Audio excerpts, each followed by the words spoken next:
The subcommittee hearing on unidentified anomalous phenomena, or UAPs, will come to order.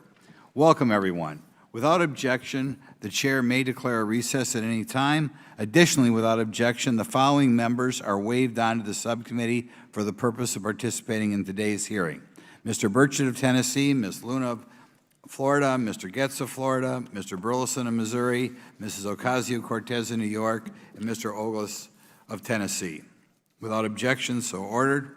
For today's subcommittee hearing, both the chair and ranking member will have 10 minutes for opening remarks. We may both be giving some of those minutes to other members of our party. I'm now going to recognize myself for 10 minutes. I'm actually going to try to get out of here in about 4, and then we'll give it to some of my friends over here. Good morning and welcome to the most exciting subcommittee in Congress this week, the Subcommittee on National Security, the Border, and Foreign Affairs, for discussion of unidentified anomalous phenomenon. I'd like to thank the brave military pilots and personnel, such as the witnesses on the panel today, for sharing their stories on how they've engaged UAPs, which has brought attention to this matter. Curiosity and speculation from all walks of life have generated interest in studying what UAPs are and what threats they may pose. I will say that when I was younger in school, I read a book, a 1966 book called Flying Saucers, Serious Business, and for a while, when I was a little bit younger, I thought it was the most important issue out there. The lack of transparency regarding UAPs, which was one of the themes of that book,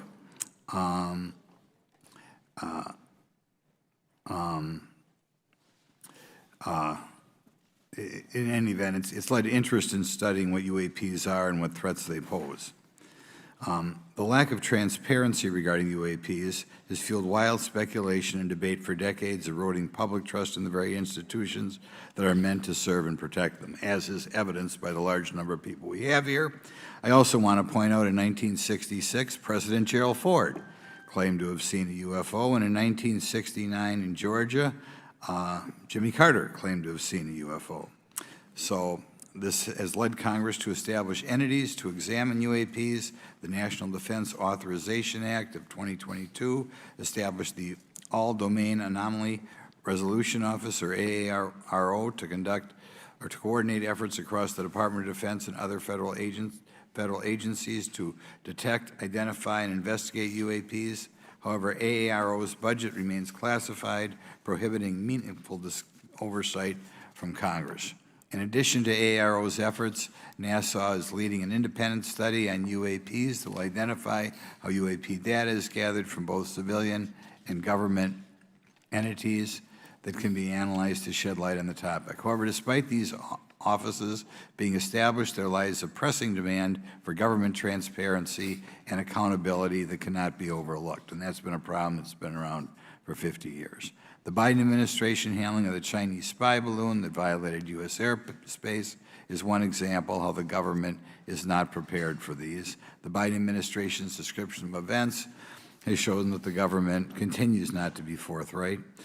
Between the Chinese balloon being shot down and 2 UAPs subsequently shot down following the event earlier this year, the U.S. government spent $1.5 million in taxpayer dollars on missiles, yet we have seen little clarity from the Biden administration. We must demand transparency from the Department of Defense, our intelligence community, and our defense industry on the UAP work. We're going to ask some questions about that today.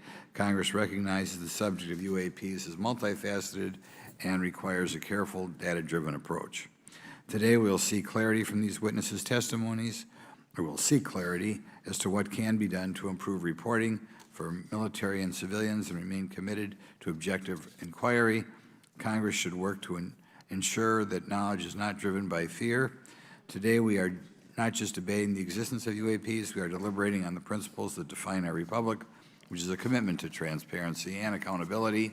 I look forward to hearing from our witnesses today about ways we can improve government efficiency and openness when it comes to UAPs. I thank each of you for your presence here today and for your dedication to safeguarding the interests of the American people. I look forward to your testimony. Now I'm going to turn it over for 2.5 or 3 minutes to Representative Burchett from Tennessee. Thank you, Mr. Chairman. Thank you all for being here. I want to thank everybody for making this happen today. And I want to remind everybody this is a nonpartisan issue. This has nothing to do with party politics. I think the cover-up goes a lot deeper than that. I also want to thank my colleagues, Representative Anna Paulina Luna, sitting beside me here, Jared Moskowitz, my friend across the aisle, has an incredible mind, and I'm anxious to hear his questions. My buddy Eric Burleson, and it's not in my notes here, but Matt Gates. If it hadn't been for Matt Gates, myself, him, and Luna would still be down at Eglin Air Force Base trying to get some answers. He's got an incredible legal mind. Also, I know I saw it in the crowd there, George Knapp, my buddy Jeremy Corbell. They're not witnesses, but they've provided some statements on this subject, and I seek unanimous consent to enter those statements into the record, Mr. Chairman. Without objection. Also, would like to enter in, I understand now that this is unclassified and it's public record, but as we all know, that's sometimes difficult for the public to get a hold of. A report, Defense Intelligence reference documents, advanced space propulsion based on vacuum, space-time metric engineering, some light reading for some of our members. Without objection. Thank you. Mr. Knapp wrote, since 1969, the position of our military has been that UFOs pose no threat to national security and are not worthy of further study. I'd say that's the biggest understatement of the decade. He also goes on to talk about the dismissive attitude. It's at odds with what was revealed in documents, reports, and internal memos. And Mr. Cabral says, as he writes these words, the UFO is emerging as a major topic of global importance.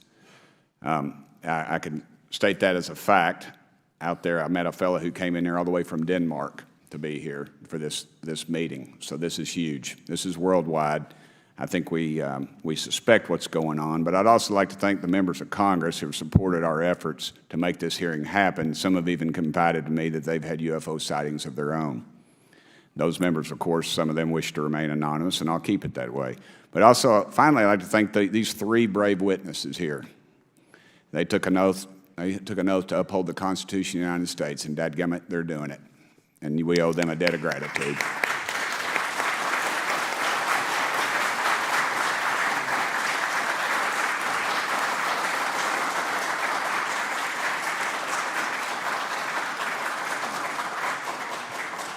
Y'all quit clapping, you're cutting in on my time. Just kidding. These folks, they've got nothing to gain from this, and I think you're going to find out that they've endured quite a few slings and arrows. We need to remember them in our prayers and their families. And I'm thankful to them for their honest testimonies. They have done interviews and appeared in documentaries like Accidental Truth to get their stories out there, and now they are all here to testify under oath for Congress.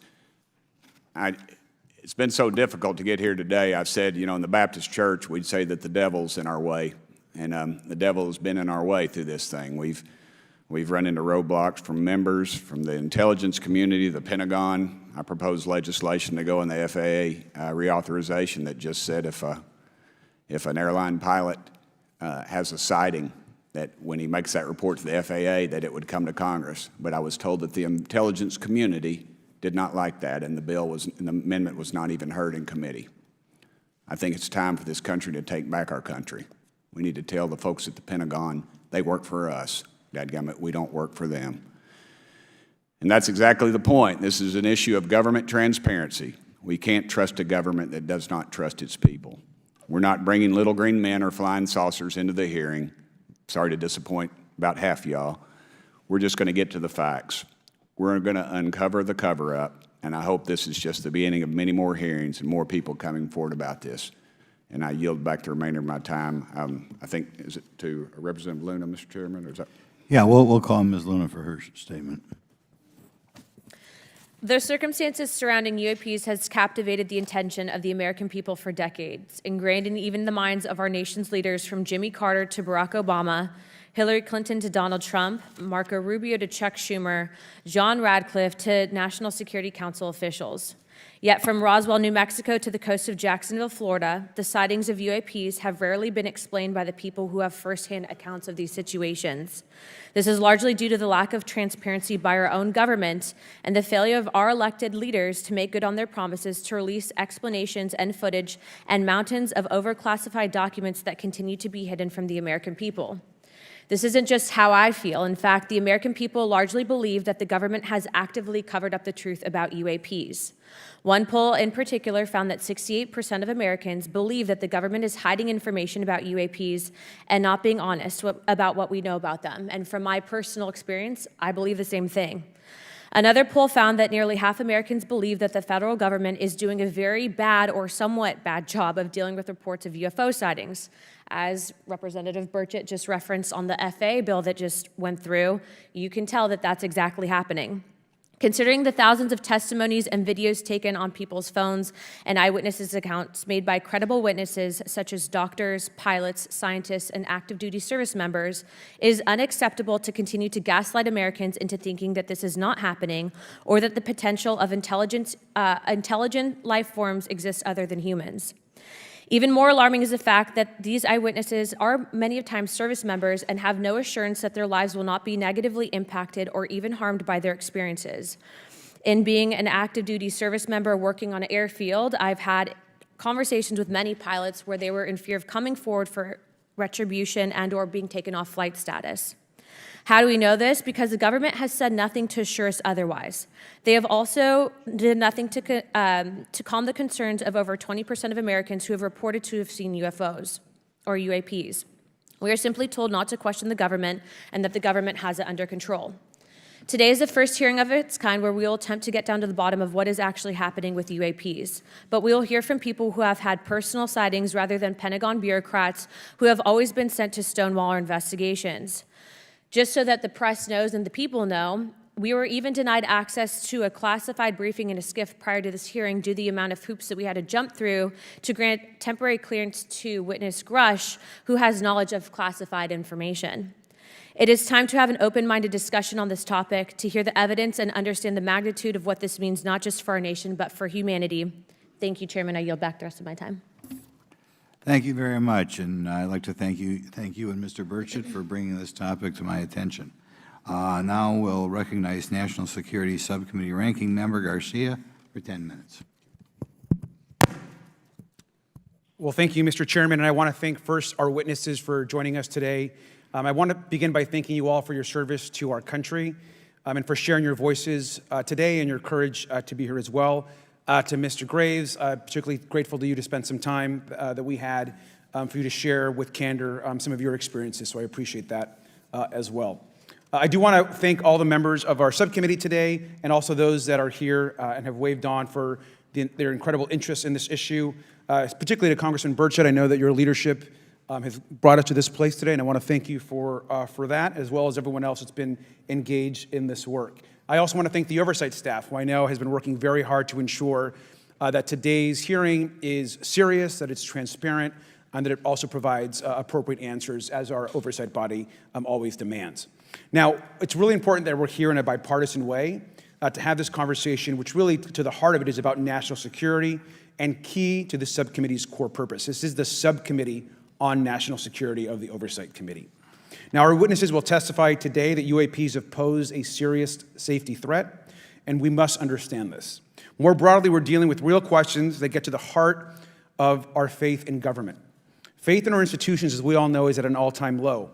Partisanship and alternative facts make it too easy to doubt narrative or our institutions. But this hearing will offer the public unique perspectives, building on years of reporting by both federal agencies and the independent media. Now, some of the earliest reporting on this issue was a groundbreaking 2017 New York Times report, which revealed research, as we know now, on unidentified anomalous phenomena, or as many call UFOs, by the Defense Intelligence Agency.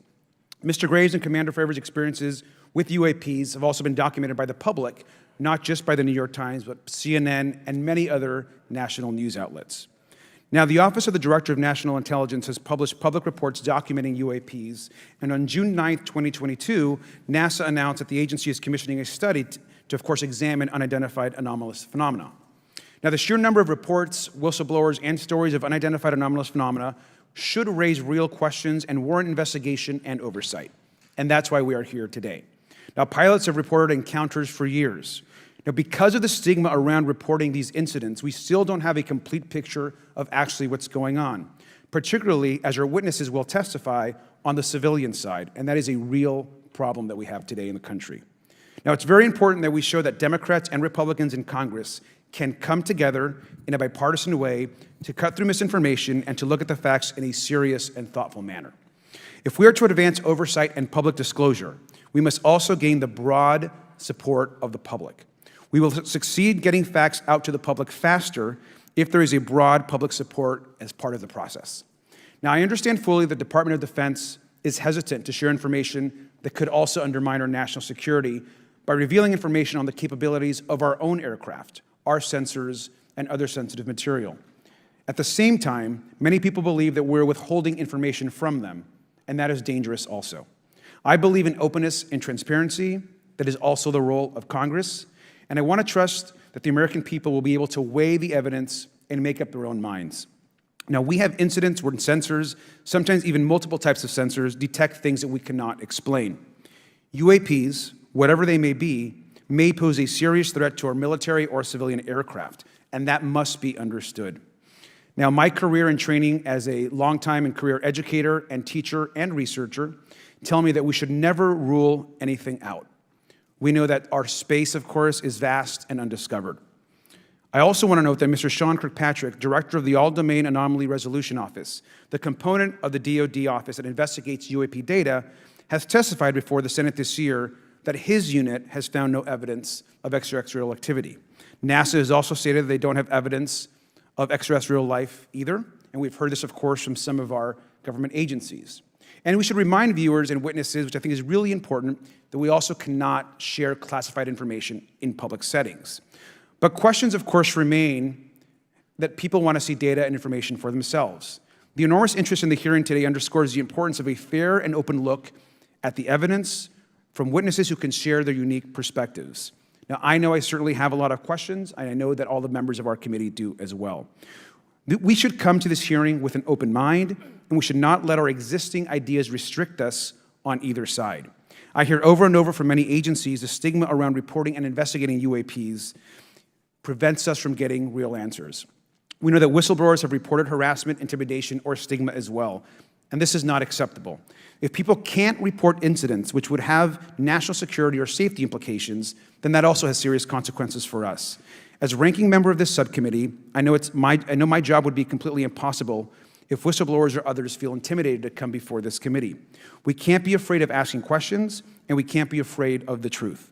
I'm proud to say that this hearing builds upon bipartisan work by members of the House and Senate dating many years back, which has sought to increase awareness within the Department of Defense and to mandate more of Congress of UAPs. We know the Senate is taking up an amendment to their defense authorization bill, which will create a commission with broad declassification authority, and we should all agree that that is an important step. Members of both parties and senior officials in multiple administrations have taken an interest in this issue, and we're proud to carry and build that confidence in the American people. This hearing will also not be the end of this discussion, but a new chapter and start to years and years of work that many folks, both in the public and within government, have been working on. We should encourage more reporting, not less, on UAPs. The more we understand, the safer we will be. We will hear testimony from witnesses today with a long record of service to the American people and with subject matter expertise. Our witnesses have a unique opportunity to share their perspective, insights, and their experiences with the American people. And I encourage all of my colleagues to engage with these difficult questions with an open mind and to follow the facts on behalf of our country. I also just want to say more broadly that we should look at this hearing and believe that everything is on the table as it relates to UAPs. I think an open mind is absolutely the best.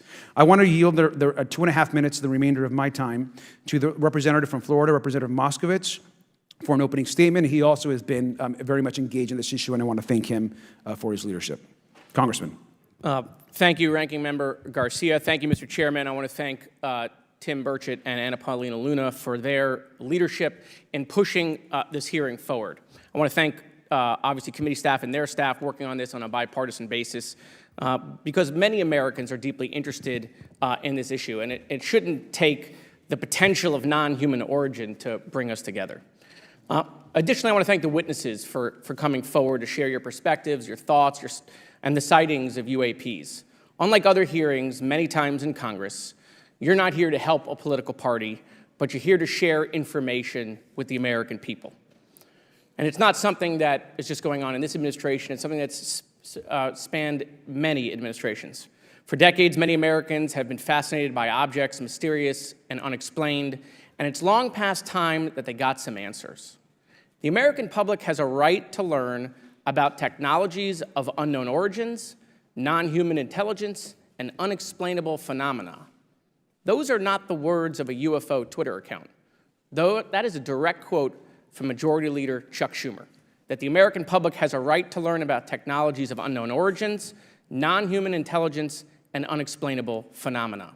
In an interview with Fox News, recent former Director of National Intelligence John Radcliffe confirmed the U.S. government is aware a lot more sightings of UAPs, and that they have not made that information public. I quote, "There are a lot more sightings that have not been made public," Radcliffe said to Fox News. For me, this hearing is about transparency. We unfortunately live in a time in which many people distrust government and our institutions, and overclassification of information away from the American public or even Congress contributes to today's politics. The American people have regular questions. What are UAPs? How come the media doesn't report more on them? Are they foreign adversaries? Are they U.S. technology? Are they something else? They ask themselves, how come when a Russian jet shoots flares at one of our drones, we have perfect pictures and videos to show the American people and the world, but when it comes to UAPs, nothing?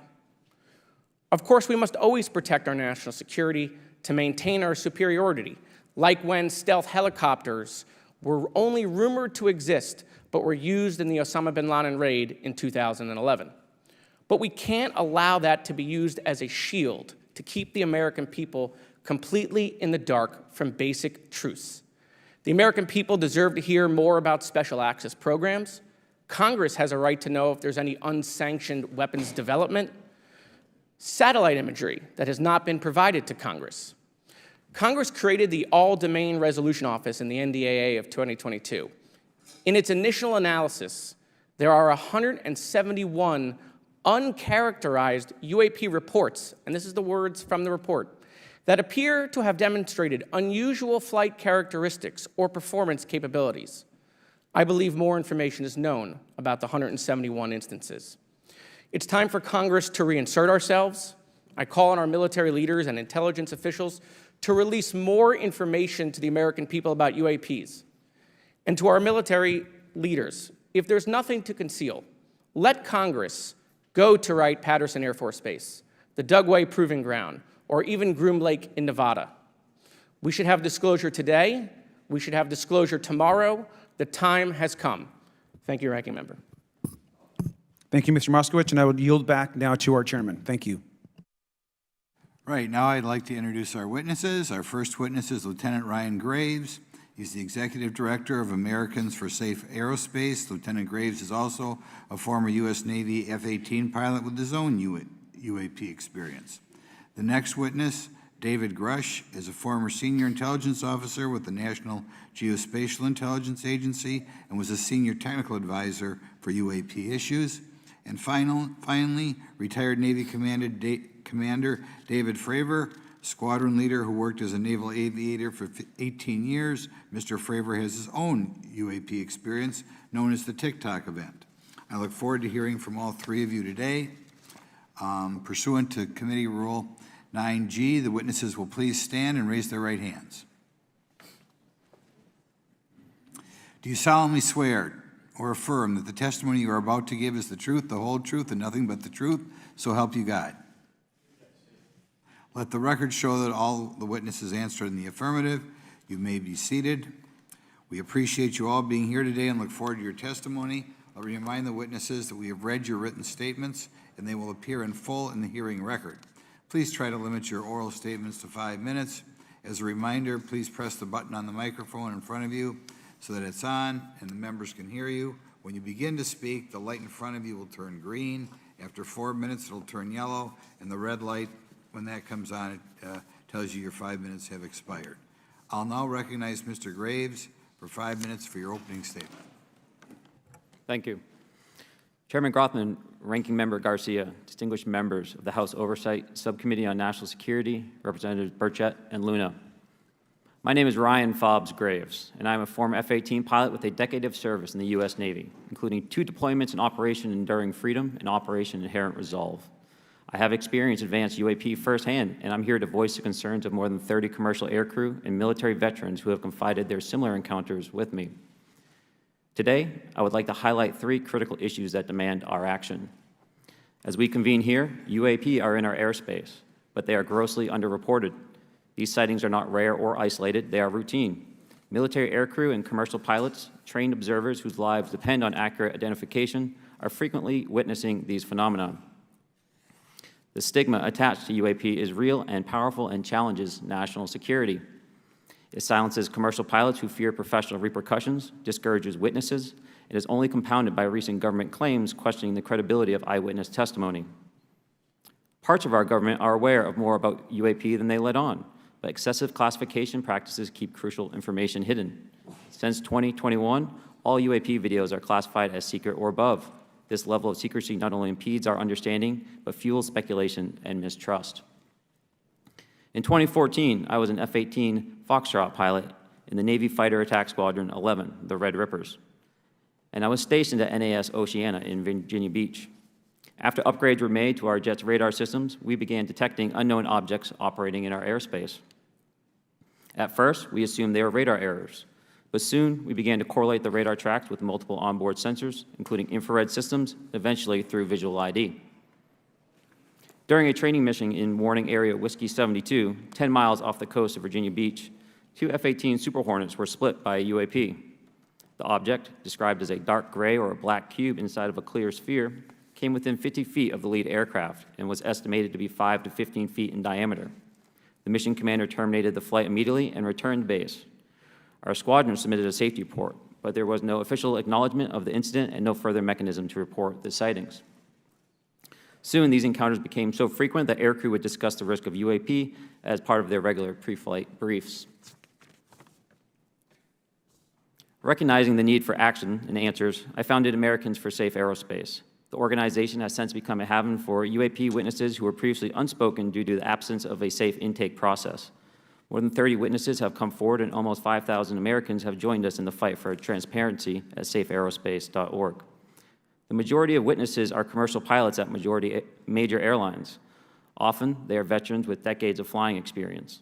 Pilots are reporting UAP at altitudes that appear above them at 40,000 feet, potentially in low Earth orbit or in the gray zone below the Kármán line, making inexplainable maneuvers like right-hand turns and retrograde orbits or J-hooks.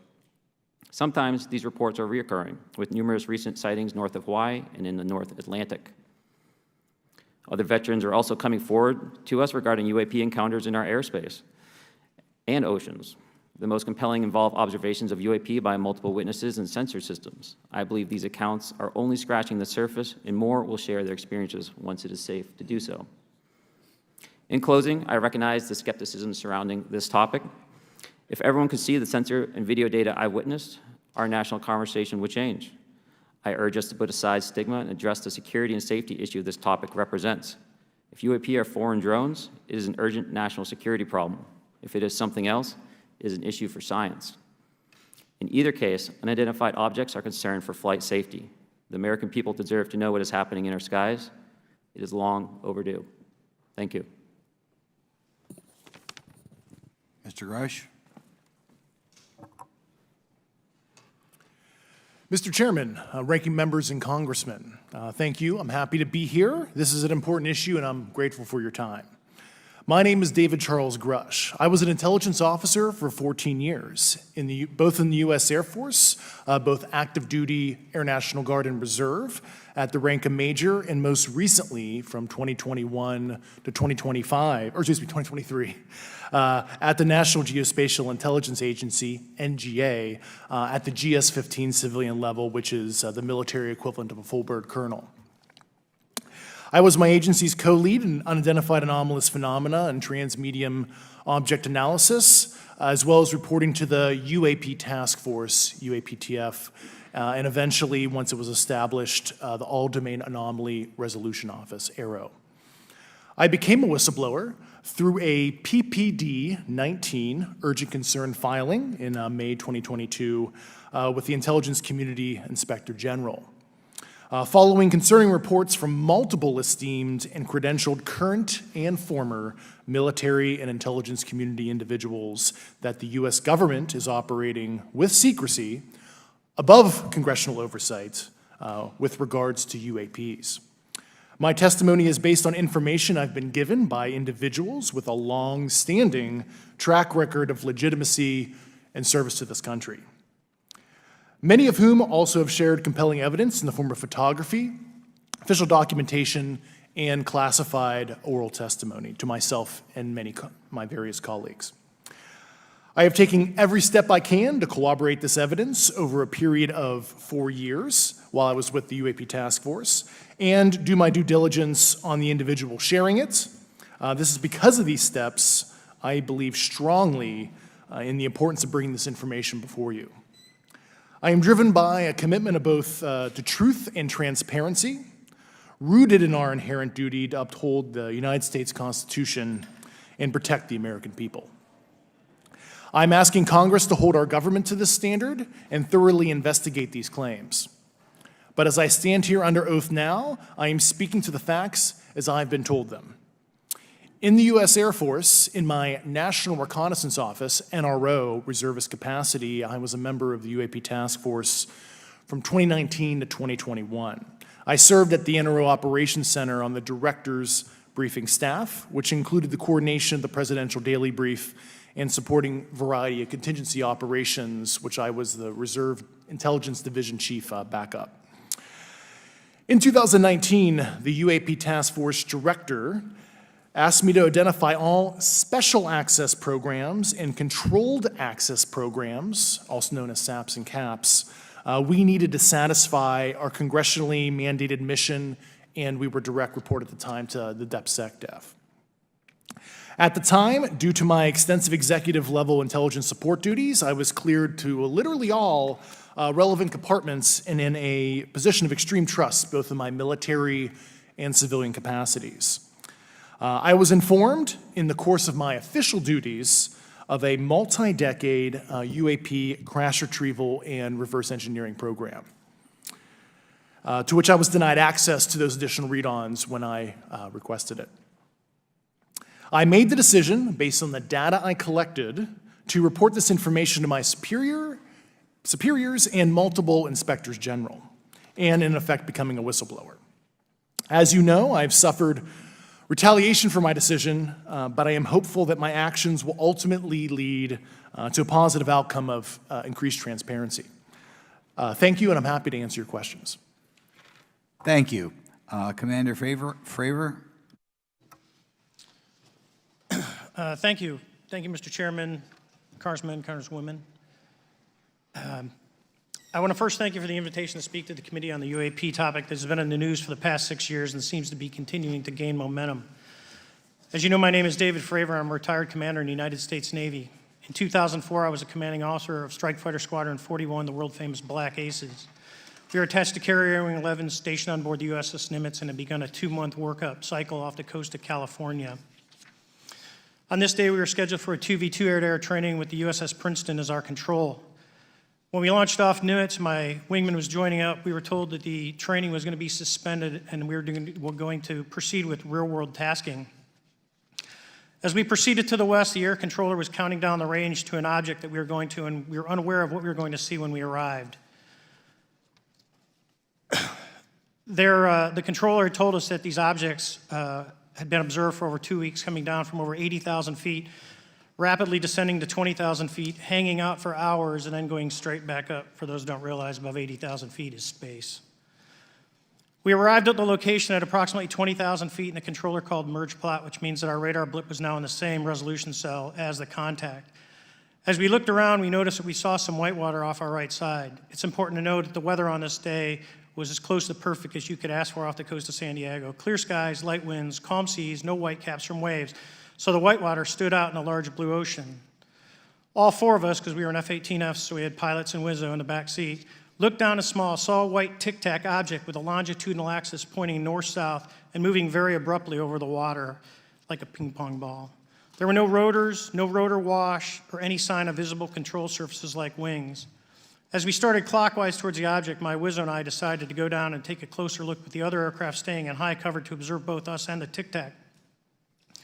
We proceeded around the circle about 90 degrees from the start of our descent, and the object suddenly shifted its longitudinal axis, aligned it with my aircraft, and began to climb. We continued down another 270 degrees, nose low, where the tic-tac, or we considered 270 degrees to where, and we went nose low to where the tic-tac would have been. Our altitude at this point was about 15,000 feet, and the tic-tac was about 12,000. As we pulled nose onto the object, within about a half mile of it, it rapidly accelerated in front of us and disappeared. Our wingmen, roughly 8,000 feet above us, lost contact also. We immediately turned back to see where the whitewater was at, and it was gone also. So as we started to turn back towards the east, the controller came up and said, "Sir, you're not going to believe this, but that thing is at your cap point, roughly 60 miles away in less than a minute. You can calculate the speed." We returned to Nimitz. We were taking off our gear. We were talking to one of my crews that was getting ready to launch. We mentioned it to them, and they went out and luckily got the video that you see, that 90-second video. What you don't see is the radar tape that was never released, and we don't know where it's at, of the active jamming that the object put on an APG-73 radar, and I can get into modes later if you're interested. What is shocking to us is that the incident was never investigated. None of my crew were ever questioned. Tapes were never taken, and after a couple days, it turned into a great story with friends. It wasn't until 2009 till Jay Stratton had contacted me to investigate. Unbeknownst to all, he was part of the ATIP program in the Pentagon led by Lou Elizondo. And there was an unofficial official report that came out that's now on the internet. Years later, I was contacted by the other pilot, Alex Dietrich, and asked if I'd been contacted, and I said no, but I'm willing to talk. I was contacted by Mr. Elizondo, and we talked for a short period of time, and he said we'd be in contact. A few weeks after that, I was made aware that Lou had left the Pentagon in protest and joined forces with Tom DeLonge, Chris Mellon, Steve Justice, and others to form Two Stars Academy, an organization that pressed the issue with leading industry experts and U.S. government officials. They worked with Leslie Keene, who is present today, Ralph Blumenthal, and Helene Cooper to publish the articles in the New York Times 2017 New York Times, and it removed the stigma on the topic of UFOs, which is why we're here today. Those articles open the door for the government and public that cannot be closed. It has led to an interest from our elected officials who are not focused on little green men, but figuring out where these craft are, where they're from, the technology they possess, how do they operate. It also led to the Whistleblower Protection Act and the NDAA. There are multiple witnesses coming forward to say that have firsthand knowledge, and Mr. Grush just covered that. What concerns me is that there's no oversight from our elected officials on anything associated with our government processing or working on craft. Believe it not from this world. This issue is not a full public disclosure that could undermine national security, but it is about ensuring that our system of checks and balances works across all work done in the government using taxpayer funds. Relative to government programs, even unacknowledged WAVE programs have some level of oversight by the appropriate committee members in the House and Senate, and this work that is said to be occurring from whistleblower testimonies should not be exempt. In closing, I would like to say that the tic-tac object we engaged in 2004 was far superior to anything that we had on time, have today, or are looking to develop in the next 10 years. If we in fact have programs that possess this technology, it needs to have oversight from those people that the citizens of this great country elected in office to represent what is best for the United States and best for the citizens. I thank you for your time. Thank you very much. Thank you very much. I know it's very difficult for all of you, all you've done in the past to try to illuminate this issue. Call on myself first for some questions. I'm going to start with Mr. Graves. Are pilots that you interact with as part of your organization, do you feel adequately trained and briefed on how to handle encounters with UAPs? No. Right now, military witnesses to UAP have limited options for reporting UAP. But more concerning is that commercial aviation sector has not adapted to the lessons that the military has implemented. The military and Department of Defense has stated that UAP represent a critical aviation safety risk. We have not seen that same language being used in the commercial markets. They are not acknowledging this risk. Okay. What steps do you think you have to be taken to improve a pilot's UAP reporting, be it military or commercial? Right now, we need a system where pilots can report without fear of losing their jobs. There is a fear that the stigma associated with this topic is going to lead to professional repercussions, either through management or perhaps through their yearly physical check. So having a secure system, reducing the stigma, and making this information available through the public is going to reduce the concerns that aircrew have. Could you just give me a little idea of the degree to which reports in the past are not made public right now? Well, I don't think there has been a proper reporting system to gather those reports and thus not report them. So to answer your question, I think there is a dearth of data due to the fact that the reporting has been limited up to this time. Could you tell me why you believe it's, kind of to play the devil's advocate, a reason why some of this stuff should not be available to the public? There's certainly some national security concerns when we use our advanced sensors in our tactical jets to be able to identify these objects. However, there's no reason that the objects themselves would be classified. I would be curious to see how the security classification guideline actually spells out the different nuances of how this topic is classified from the perspective of UAP, not national security. I'll give you a follow-up on that. Assuming that there are reasons why not all this should be made public, this has been around for a long period of time. Can any of the three of you think of any reason why anything related to UAPs, say 15 years and back, should not be immediately made public? I think one of it is acknowledging a vulnerability, both from a collection and I'll just say a countermeasure perspective. So it's We'll go with say, that we haven't cracked for many years. Yeah. even say 20 years back. Is there any reason why when you go back that far things shouldn't be made public? Unless it shows a specific national security vulnerability as it relates to a weakness in a particular defense system. Oh, okay, Mr. Fravor, the TikTok incident that you were engaged occurred in 2004. What kind of reporting took place after that incident? None. We had a standard debrief where the backseaters went down to our carrier intel center and briefed what had happened, and that was it. No one else talked to us, and I was in the top 20 in the battle group. No one came. The captain was aware, the admiral was aware, nothing was done. Did your commanding officers provide any sort of justification? No, because I was the commanding officer of the squadron, so no. Was this incident the only UAP event that you encountered while you were a pilot? Yes, it was. Okay. This is for any one of you. Based off of each of your experiences and observations, do you believe UAPs pose a potential threat to our national security? Yes, and here's why. The technology that we faced was far superior than anything that we had, and you could put that anywhere. If you had one, you captured one, you reverse engineered it, you got it to work, you're talking something that can go into space, go someplace, drop down in a matter of seconds, do whatever it wants, and leave, and there's nothing we can do about it. Nothing. Okay. You two? Well, I would also like to add, from a commercial aviation and military aviation perspective, we deal with uncertainty in our operating space as a matter of our professional actions. Identifying friend from foe is very important to us.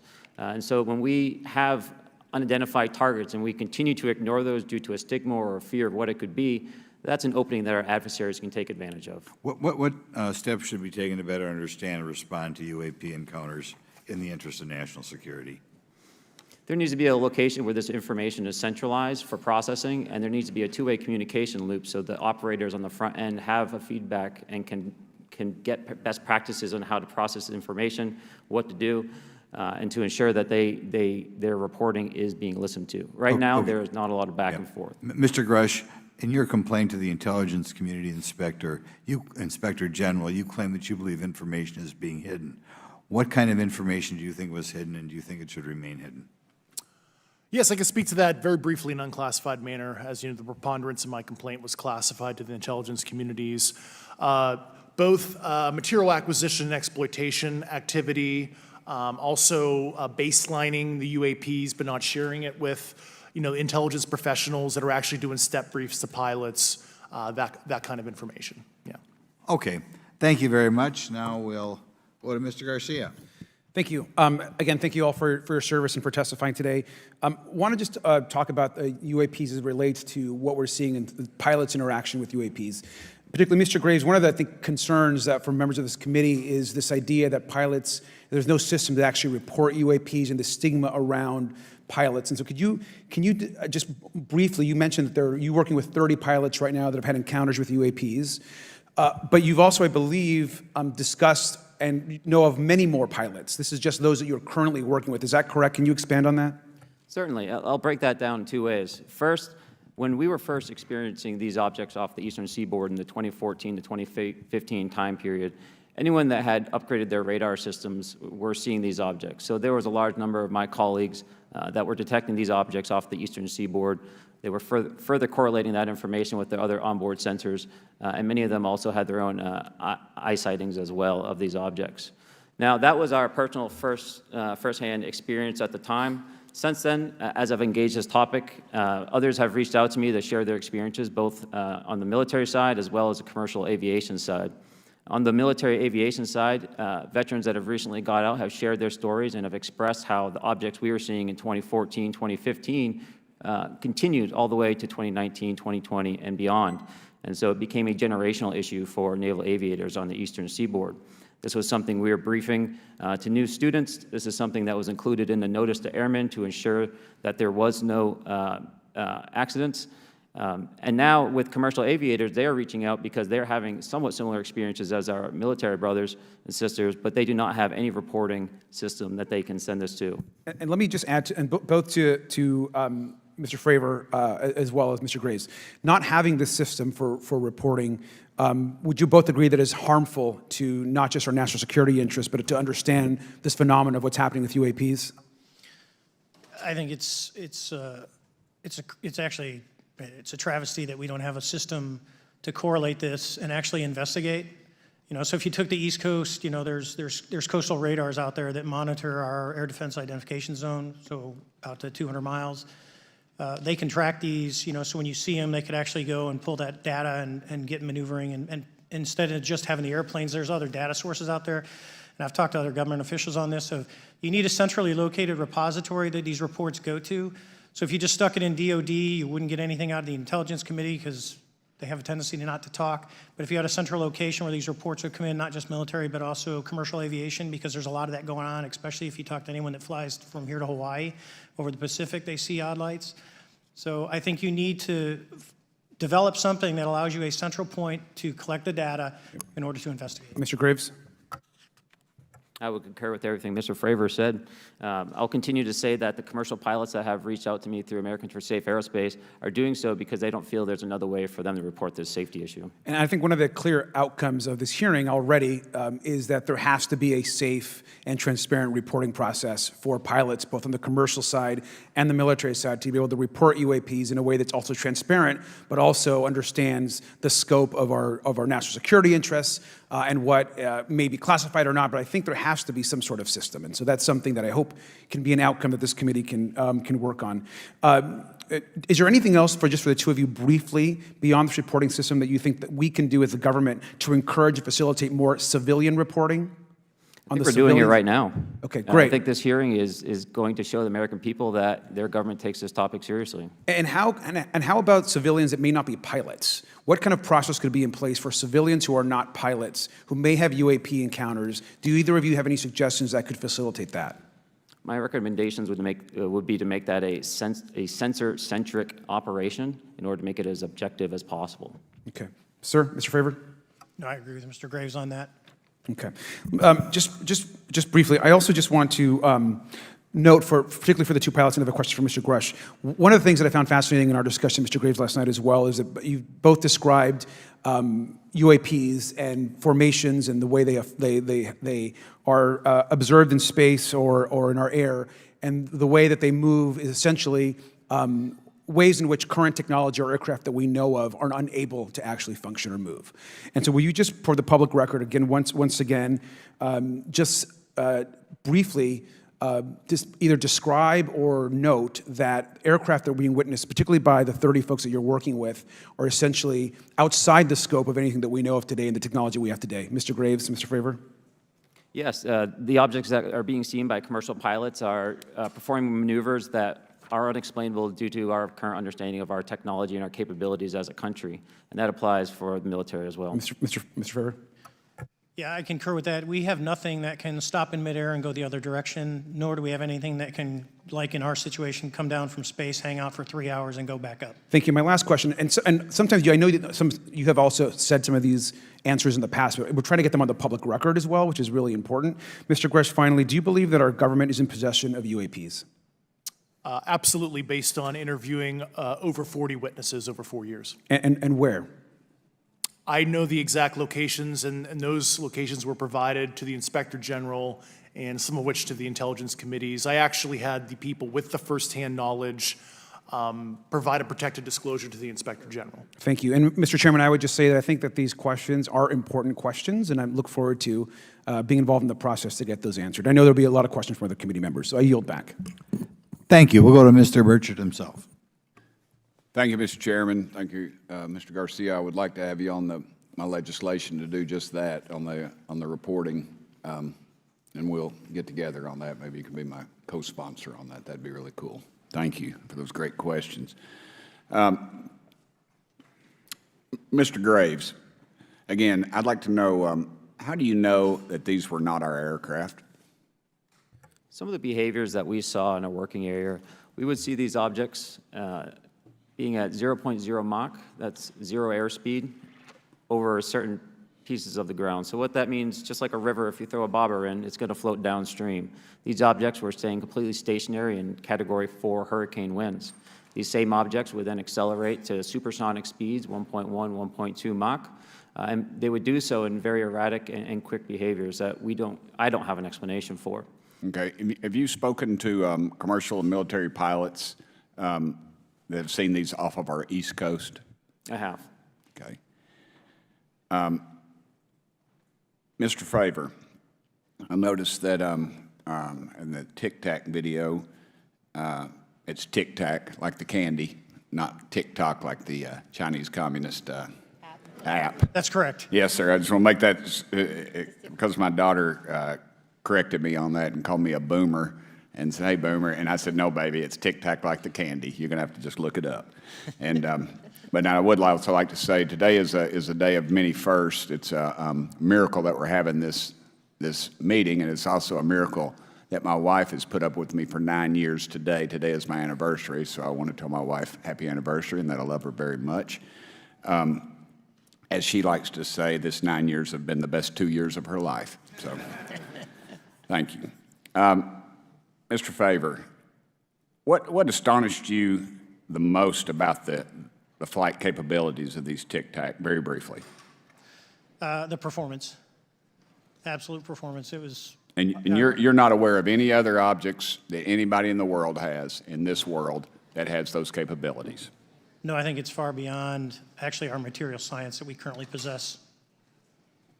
Are you aware of any other reconnaissance platforms that have tracked or recorded the Tic Tac's maneuvers, maybe the NORAD system or any of the others? I am not.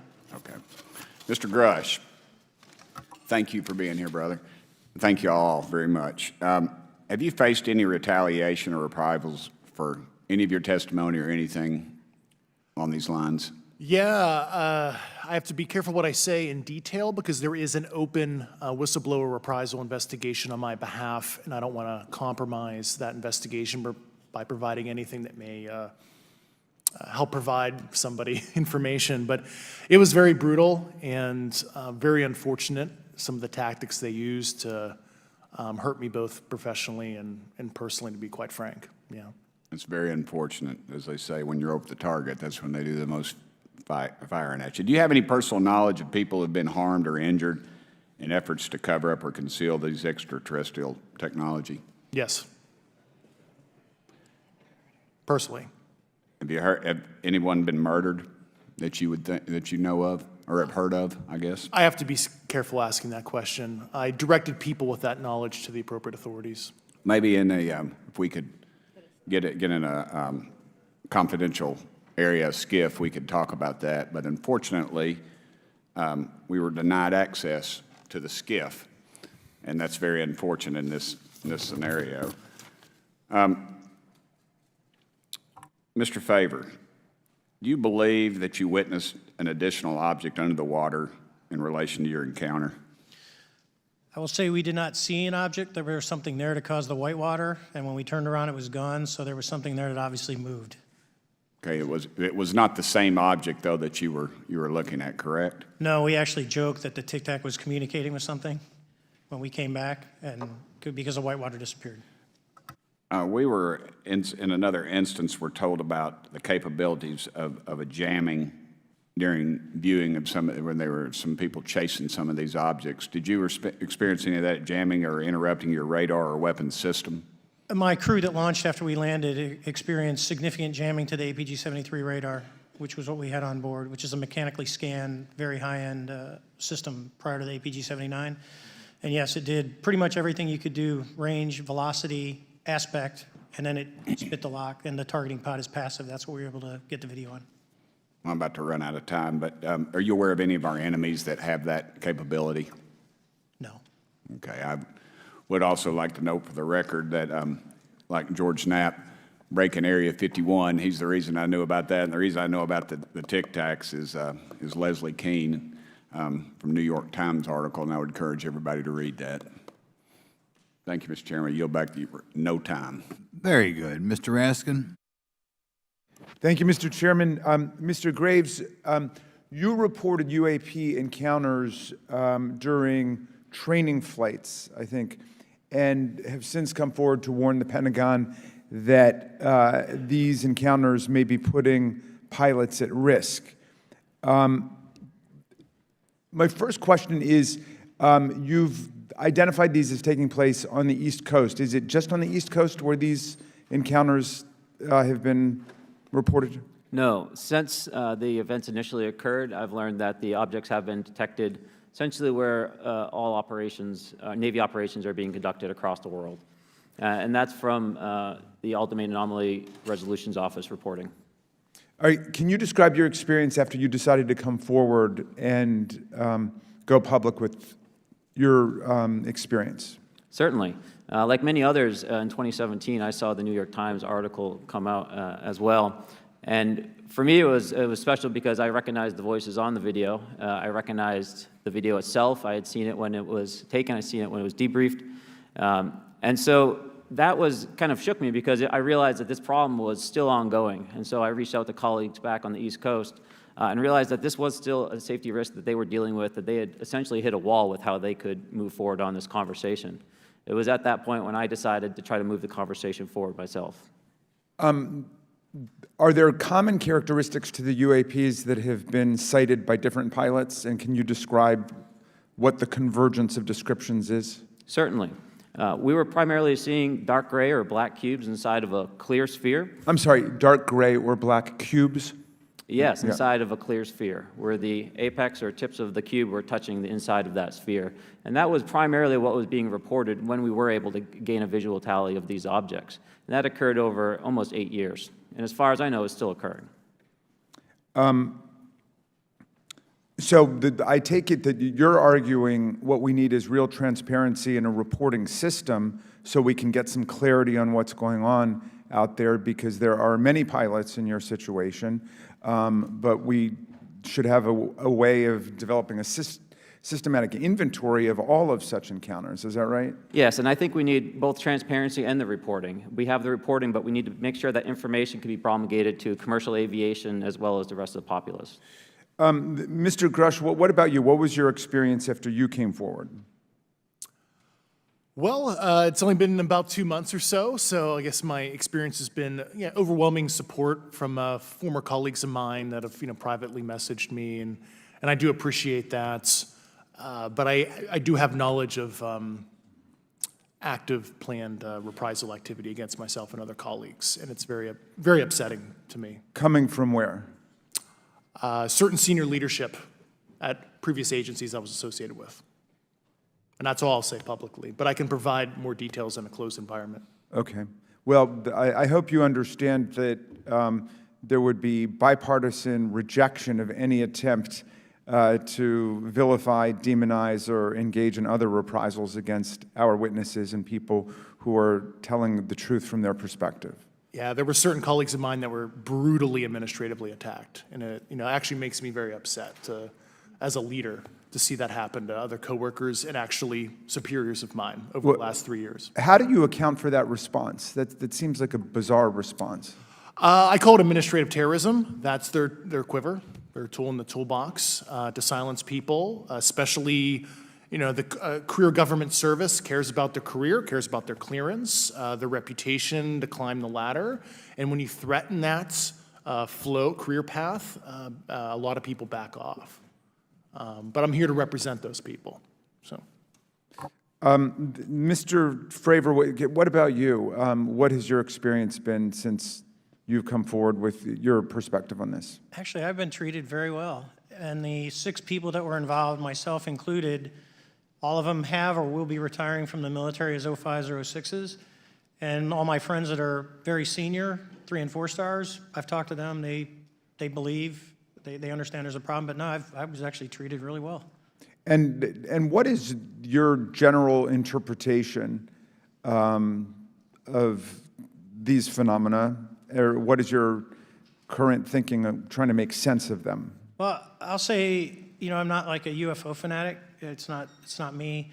But I will tell you that what we saw with 4 sets of eyes over a 5-minute period, still, there's nothing, we have nothing close to it. It was amazing to see. I told my buddy I wanted to fly it, but yeah, it's just an incredible technology. All right, Mr. Chairman, thank you very much. I'll yield back to you. Thanks. On to Ms. Luna.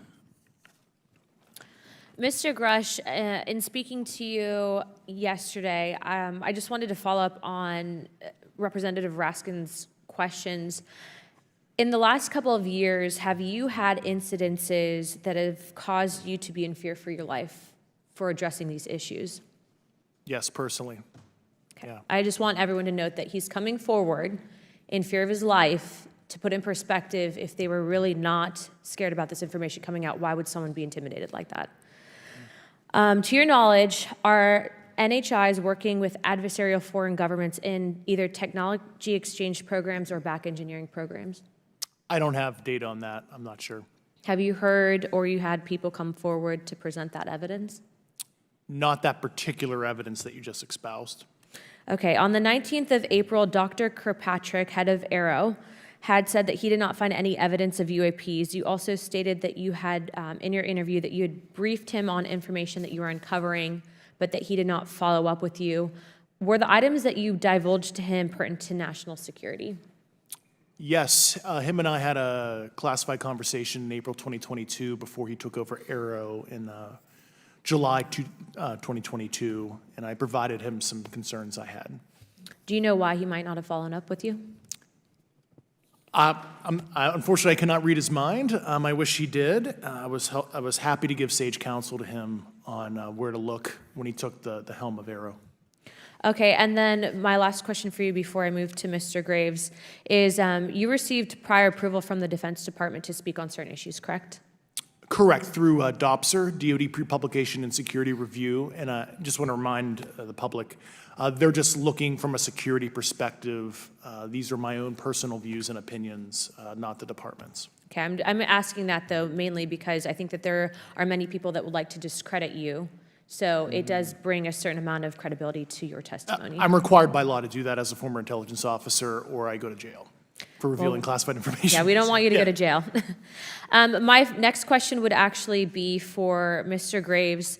Can you please explain to me in detail the event that occurred at Vandenberg Air Force Base? Certainly.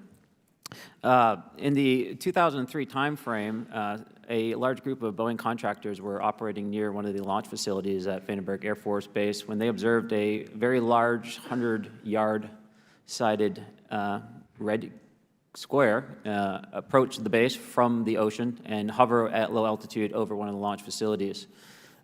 This object remained for about 45 seconds or so before darting off over the mountains. There was a similar event within 24 hours later in the evening. This was a morning event, I believe 8:45 in the morning. Later in the evening, post-sunset, there were reports of other sightings on base, including some aggressive behaviors. These objects were approaching some of the security guards at rapid speeds before darting off. And this is information that was received through one of the witnesses that have approached me at Americans for Safe Aerospace. Was this documented in any official form, whether it was a police blotter? Yes, they had official documentation and records from the event that the witness held over the years. And I'm not going to ask you to do it right now for time reasons, but you'd be able to sketch what was witnessed, correct? And have you seen that before on any other equipment and/or during your flight time? I have not seen what they've described. This object was estimated to be almost the size of a football field. and I have not seen anything personally that large. Okay, and then another question on follow-up referencing the gimbal video Go Fast incident. Can you just clarify, because to our understanding, the footage was actually cut off at a certain point, but what happens at the end of that video, just for those Americans specifically that are wanting to know about the rest of that footage? Certainly. There was some uncertainty or instability with the object. It seemed to rock a bit, and that's the last I had seen of the video. Much of the data that I would recommend be analyzed would consist of radar data that would provide precise kinematics on the object, as well as the fleet of objects that were operating nearby. Okay, and follow-up, in regards to the reporting procedures that Mr. Garcia had addressed on, as well as Representative Burchett, with the FAA, to your understanding, pilots that are seeing this, commercial airline pilots, are they receiving cease and desist letters from corporations for coming forward with information in regards to safety for potential airline passengers? I have been made privy to conversations with commercial aviators who have received cease and desist orders. So the American public should know that corporations are putting their own reputations on the not the line, but ahead of the safety of the American people. And I think, would you agree with that statement? It appears so. Okay. And I guess this would be my last, I'm out of time. I yield. I'll be back. Good. Mr. Moskowitz. Thank you, Mr. Chairman. Gentlemen, let's talk about the laws of physics for a second. Mr. Graves and Commander Favor, I heard you talk about speed. When those objects broke the sound barrier, did they make a sonic boom? I was in a jet. You can't hear anything. It's kind of loud in there. Yeah, you're not able to actually personally tell within the vehicle. I will say the objects that we were seeing, they were spherical, and they were observed up to Mach 2, which is a very non-aerodynamic shape. What about G-forces? Let's talk about G-forces of those vehicles. Could a human survive those G-forces with known technology today? No. No, not for the acceleration rates that we observed. Okay. What about what they look like? How close did you get? Did you see a seam or a rivet or a section? And what I mean is, obviously, the jets you're flying have all those things. Did these objects have those? Do you want to go, Ryan? I didn't have the detail to be able to tell that. So we got within a half mile of Tic Tac, which people say that's pretty far, but in airplanes, that's actually relatively close. No, it was perfectly white, smooth, no windows, although when we did take the original FLIR video that is out there, when you put it on a big screen, it actually had two little objects that came out of the bottom of it. But other than that, no windows, no seams, no nothing. Mr. Grush, as a result of your previous government work, have you met with people with direct knowledge or have direct knowledge yourself of non-human origin craft? Yes, I personally interviewed those individuals. Mr. Grush, as a result of your previous government work, have you met with people with direct knowledge or have direct knowledge yourself about ATs, advanced technologies that the U.S. government has? Based on conventional advanced tech, I was briefed to the preponderance of the Defense Department's both space and aerospace compartmented programs, yeah. Do you have knowledge or do you have reason to believe that there are programs in the advanced tech space that are unsanctioned? Yes, I do. Okay. Yeah. And when you say that they're above congressional oversight, what do you mean? Complicated question. So there's, some, I would call it abuse here. So congressional oversight of conventional special access programs, so I'll use Title 10, so DOD as an example, right? So 10 U.S. Code Section 119 discusses congressional oversight of SAPs, discusses the DepSecDef's ability to waive congressional reporting. However, the Gang of Eight is at least supposed to be notified if a waived or waive bigoted unacknowledged SAP is created, and that's public law. Well, so that how does, I don't want to cut you off, but how does a program like that get funded? I will give you generalities. I can get very specific in a closed session, but misappropriation of funds and Does that mean self-fund. does that mean that there is money in the budget that is said to go to a program, but it doesn't, and it goes to something else? Yes, I have specific knowledge of that. Yep. Do you think U.S. corporations are overcharging for certain tech they're selling to the U.S. government, and that additional money is going to programs? Correct, through something called IRAD. Okay. Satellite imagery. Let's talk about satellite imagery. We have satellites all over the place, some that we're aware of and many that we're not aware of, right? We're taking pictures of everything at every point and second. Mr. Grush, are you aware, do you have direct knowledge, or have you talked to people with direct knowledge that there are satellite imagery of these events? That was one of my primary tasks at NGA, since we process, exploit, and disseminate that kind of information. I've seen multiple cases, some of which, to my understanding, and of course, I left NGA in April, so that's my information cutoff date. But I personally reviewed both what we call overhead collection and from other strategic and tactical platforms that I could not even explain prosaically. And I have a degree in physics, by the way, as well. And I am aware that you guys have not seen these reports, unfortunately. And I don't know why. Do you have direct knowledge, or you had spoken to people with direct knowledge that this imagery applies to crash sites, crash imagery? I can't discuss that in an open session. Okay. Do you have any information that the U.S. government is involved in a disinformation campaign to deny the existence of certain UAPs? I can't go beyond what I've already stated publicly in my News Nation interview because it touches other sensitivities. Okay. I'll yield the balance of my time back. Thank you, Mr. Chairman.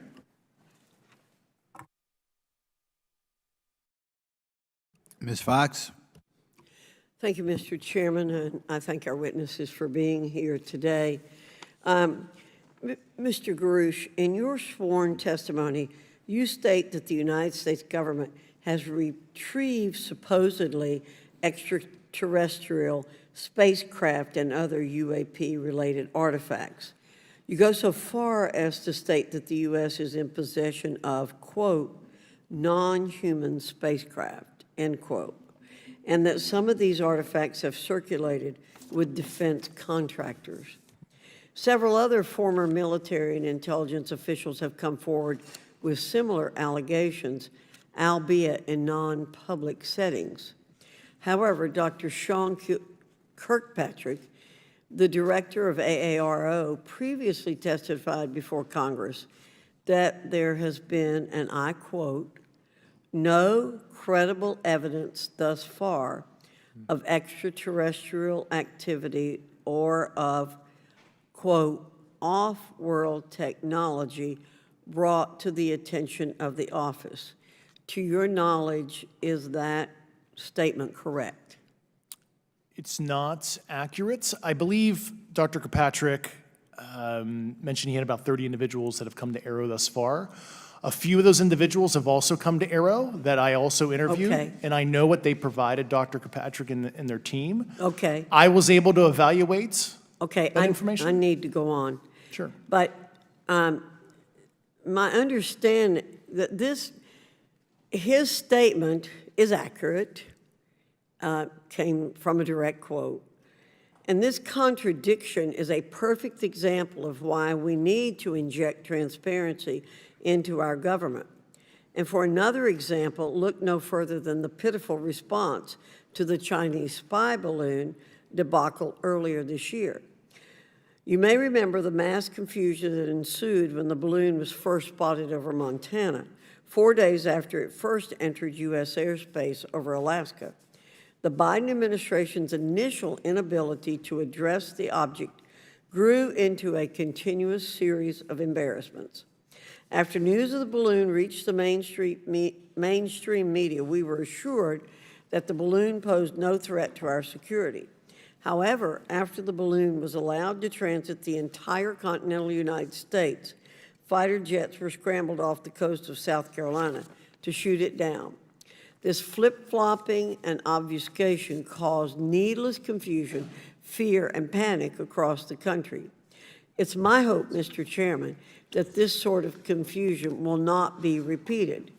We should investigate the extent to which elements of our government possess or do not possess information that is of critical value to the American people. We owe it to the citizens of this nation to make sure that our government is transparent and accountable. We must make sure that our government provides answers, and Congress must do its duty to solicit those answers. With that, Mr. Chairman, I yield back. Yeah, Mr. Frost. Thank you, Mr. Chairman. In 2022, NASA announced that it was commissioning an independent study team to examine UAPs. The NASA team is comprised of scientists across different fields, as well as former astronauts and pilots. In May, the independent study team held at its first public meeting, which included the perspectives from NASA senior leaders, as well as perspectives from the Department of Defense and intelligence agencies. The NASA study team is also expected to release its first report pretty soon, and I think it's safe to say that we all eagerly await its results. Mr. Graves, how might NASA's research influence the commercial industry regarding safety in UAP? I think NASA has a big role to play as far as commercial aviation safety, and it's one of their original charges as an organization. One of the recommendations that have been put forward is to utilize their existing aviation safety reporting system to serve as a short-term fill and trusted platform for pilots that want to report on UAP. It also has built-in analytics capability and is funded by Congress. Gotcha. And also, Mr. Graves, are there any other industries that may be influenced by the NASA research on UAPs? And if so, how so? Well, I think there is a large swath of commercial capabilities that could be brought to bear on this topic, from space-based or ground-based sensor systems that are available open source or through commercial marketplaces. And I think NASA's work, as they work to identify and highlight specific parameters that can be found, we can take that information and promulgate this through the public sector so that we can have a more open conversation about what we're seeing. You know, in 2020, the Department of Defense released several videos of UAPs, including Mr. Freyer's experience, U.S. Navy pilots that recorded footage. In 2021, the Office of the Director of National Intelligence released a preliminary report on UAP events. NASA Administrator Bill Nelson stated that NASA would begin to investigate these events. In fact, I sit on Science, Space, and Technology Committee, and when we were doing a hearing with the NASA Administrator Bill Nelson, I asked, you know, why NASA needed to be fully funded, and there were many great reasons, but one of them was actually had to do with UAPs. He actually mentioned, you know, is there life out there? I don't know. And so either way, these actions ultimately led NASA to assemble the independent study team that I mentioned earlier.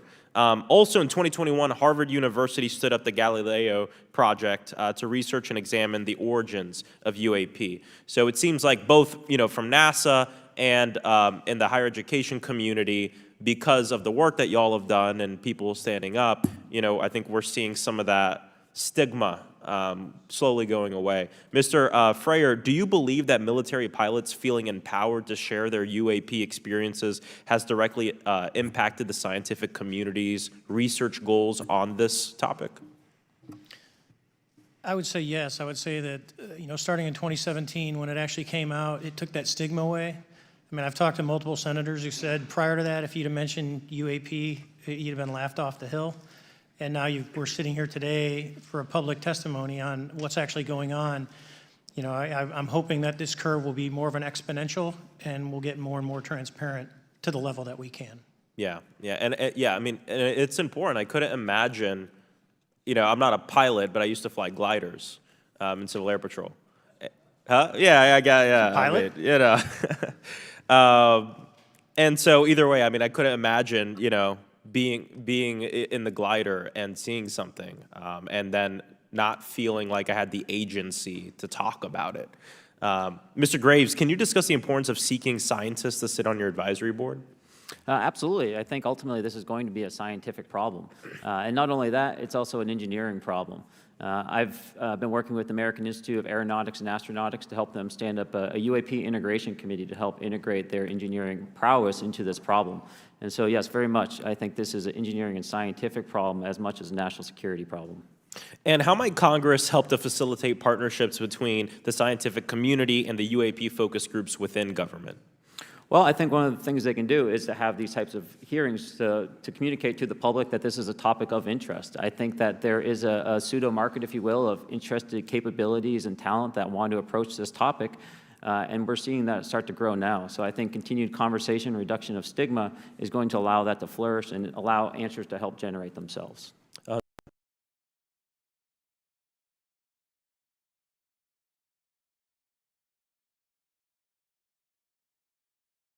Well, thank you all for being here, and thank you for your work. I think it's important that we keep our top scientific minds focused on this issue and look for ways to increase collaboration. Thank you so much. I yield back. Mr. Comer. Thank you, Mr. Chairman. Let me say I want to thank you for having this hearing, and I want to thank Mr. Burchett, Ms. Luna for leading this hearing. And with that, I yield my 5 minutes to Mr. Burchett. Thank you, Mr. Chairman. I'm going to direct this, I believe, to Mr. Grush, but if any of you all feel like you need to jump in, just jump right in. We're good. Has the U.S. government become aware of actual evidence of extraterrestrial, otherwise unexplained forms of intelligence? And if so, when do you think this first occurred? I like to use the term non-human. I don't like to denote origin. Keeps the aperture open, both scientifically. Certainly, like I've discussed publicly previously, 1930s. Okay. Can you give me the names and titles of the people with direct firsthand knowledge and access to some of this crash retrieval, some of these crash retrieval programs, and maybe which facilities, military bases that the recovered material would be in? And I know a lot of Congress have talked about we're going to go to Area 51, and and there's nothing there anymore anyway. It's just and we move like a glacier. And as soon as we announce it, I'm sure the moving vans would pull up. But please. I can't discuss that publicly, but I did provide that information both to the Intel committees and the Inspector General. And we could get that in the SCIF if we were allowed to get in a SCIF with you. Would that be probably what you would think? Sure, if you had the appropriate accesses, yeah. What special access programs cover this information, and how is it possible that they have evaded oversight for so long? I do know the names. Once again, I can't discuss that publicly and how they've evaded oversight. In a closed setting, I can tell you the specific tradecraft used. All right. When do you think those programs began, and who authorized them? I do know a lot of that information, but that's something I can't discuss publicly because of sensitivities. All right. If any of y'all want to jump in on any of this, you're more than welcome to. What level of security clearance is required to fully access these programs? Well, anybody who has... and I say that because myself, Representative Gates and Representative Luna were basically turned away at one point at Eglin. So please go right ahead. Certainly difference between member access and, say, somebody like me, but anybody who has a TSSCI clearance and meets the eligibility criteria, the access adjudicative authority should be able to grant you access. Mr. Burchett, if you'll yield, so just to put a fine point on that, there's nothing that you're aware of that's above special access program classification. It's a misnomer that there's anything actually above top secret. Executive Order 13526 delineates the classification levels. Right, but I draw a point on that because we can have access to those programs, and so the notion that we're not being given that access sort of defies our typical muscle memory here in Congress. Thank you, Mr. Burchett. I'll yield back to you. Thank you, Mr. Gates. Along those lines, Title 10, you may not know this or not, but Title 10 and Title 50 authorization, they seem to say they're inefficient. So who gets to decide this, in your opinion, in the past? It's a group of career senior executive officials. Okay, are they government officials? Both in and out. Do what? Both in and out of government, and that's about as far as I can go there. Yeah. All right, well, that leads to my next question. Which private corporations are directly involved in this program? How much taxpayer money has been invested in these programs, to your knowledge? I mean, we know we audit the Pentagon every year, and I've been here 5 years, and they failed the dadgum thing every year. They lose over $1 billion a year, we think, and I was told the Department of Defense maybe 60% of their assets are unaccounted for, whatever the heck that means. In the public sector, you go to jail for that kind of crap. So tell me.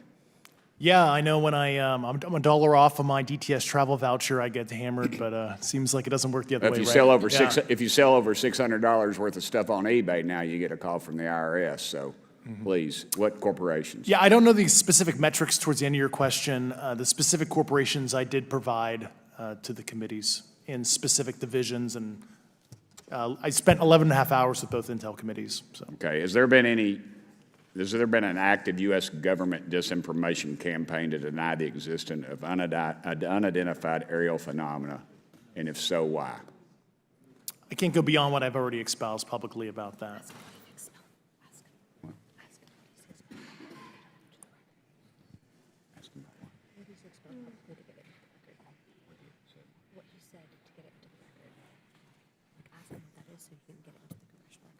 Okay, I've been told to ask you what that is and how to get it in the record.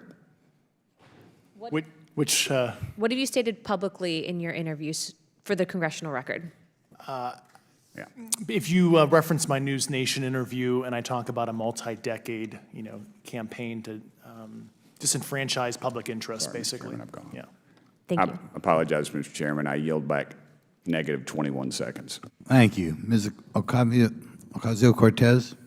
Thank you, Mr. Chairman, and thank you to our witnesses for coming here today. I do concur with the ranking member as well as several other members here on this committee that this is a committee for whistleblowers and for the protection of whistleblowers as well. So we understand what you're putting on the table here and what you're putting on the line here, and we thank you for that. Mr. Grush, you sat on the Unidentified Anomalous Phenomenon Task Force created in the 2020 NDAA, correct? Yes. There have been some things that have been mentioned here during this hearing that I wanted to pick up on.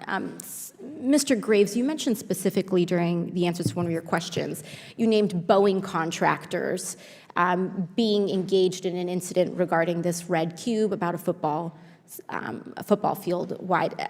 I was wondering if you could speak a little bit about the interaction, or Mr. Grush, either of you, the interactions between defense contractor companies and any UAP-related programs or activities. So I'll just say that the information about the contractor himself were provided by a witness, and I have no particular detail in that relationship. Mr. Grush? The kind of general unclassed wave tops, certainly the contractors, are the metal benders, so to speak. They're the ones actually doing specific performance on government contracts. Are they required to issue any disclosure regarding UAP sightings, or do they engage in any reporting around this? In terms of the contractors, Yes. not that I'm aware of. They do not. Okay. Now, when it comes to notification that you had mentioned about IRAD programs, we have seen defense contractors abuse their contracts before through this committee. I have seen it personally, and I have also seen the notification requirements to Congress abused. I am wondering, one of the loopholes that we see in the law is that there is, at least from my vantage point, is that depending on what we're seeing, is that there are no actual definitions or requirements for notification. What methods of notification did you observe? Like when they say they notified Congress, how did they do that? Do you have insight into that?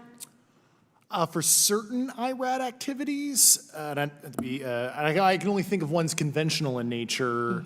Sometimes they flow through certain, I'll just say, SAP programs that have cognizant authority over the Air Force or something, and those are congressionally reported compartments, but IRAD is literally internal to the contractor, so as long as it's money, either profits, private investment, et cetera, they can do whatever they want. To put a finer point on it, when there is a requirement for any agency or company to notify Congress, do they contact the chairman of a committee? Do they get them on the phone specifically? Is this through an email to hypothetically a dead email box?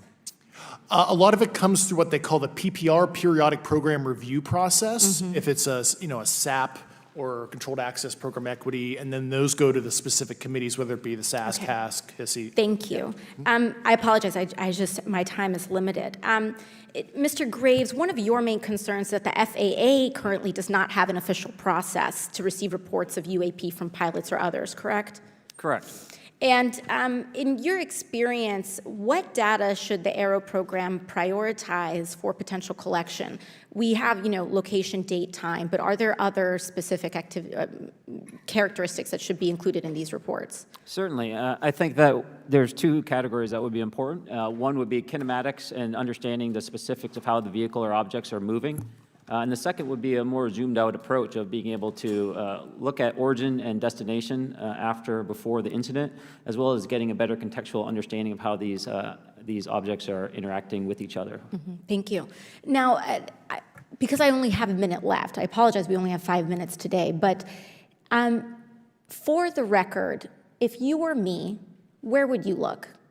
Titles, programs, departments, regions, if you could just name anything. And I put that as an open question to the three of you. I'd be happy to give you that in a closed environment. I can tell you specifically. Thank you. Commander Fravor? And I would say, and I've told people that you have to know where to look. They're not going to divulge it to you because of the classification levels. But if you know where to look and who to talk to, which is exactly what Mr. Grush can point you, then you have them. Okay. Mr. Graves? I was an operator, so I was depending on folks like Mr. Grosh to do that homework. Okay. Thank you very much. I yield back to the chair. Mr. Biggs? Thanks, Mr. Chairman. I thank the witnesses for being here today. I'm over here. Thank you so much for being here. I want to get into specifics here, and a reason I'm going to go this way is because you've talked a bit about what I would call misdirection by official U.S. government with regard to UAPs, right? And so I'm going to get to that in a second. But last week, White House NSC spokesman John Kirby stated that UAPs are having an impact on our training ranges and need to be treated as a legitimate issue. Do you concur with the statements? That's for each of you. Yes. Yes. Yes. Okay. Now, having said that, I'm going to take you to specific instances around the Phoenix Valley, because that's where I live. In '97, we had the famous Phoenix Light case. I don't know if any of you are familiar with that. There were two things that went along with that, and the explanation was military training range off Luke and the Barry Goldwater Range. Do you know anything different other than the official explanation of those lights? Only what's in the public vernacular about it. That was outside the scope of my duties. And if we wanted to, just my question along with my colleague from New York, Ms. Ocasio-Cortez, if we wanted to find out more about that, where would we go to find the files, and who would we address? And are you going to tell me we need to go to a SCIF so you can tell us in a SCIF? I could potentially give you a vector on that. That specific case, I'm familiar with it in terms of public, but I give you a vector in a closed environment, yeah. That would be good, thank you. So if it's true that UAPs are having an impact on training ranges, and this administration considers it to be a legitimate issue, what steps can Congress take to address training range impacts? And I say that having two very large training ranges in my state. And so we'll start with Mr. Graves and going down the panel. Some of the initial procedures have been implemented, such as within the United States Navy, that have a range failure report that gathers information from pilots. I understand that a service-wide reporting mechanism is still pending. However, that would be a great next step, not only for gathering information, but for showing the troops that it is an acceptable topic and reducing the stigma. Okay, please, all of you continue. Yeah, as a recipient of a lot of those training range reports, sometimes we only get contextual kind of oral reporting. It'd be nice if they attached all sensor data and there's a system in place that can handle multiple classifications of data. And that's an issue with the F-35, right? That jet was never built to be an ISR platform. And it's a pain in the, we'll just say butt, to get that data off, so, yeah. Great, thank you.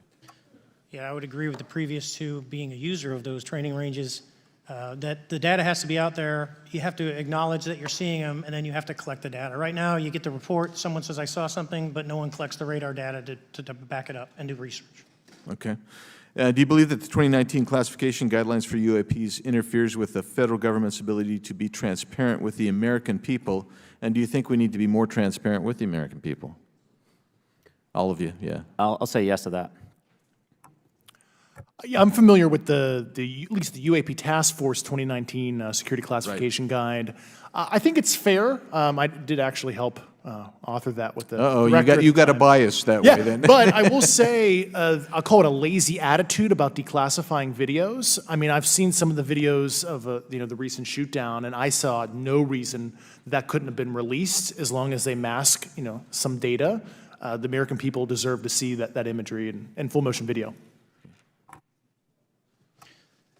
I would think, well, in my opinion, I will say things are overclassified.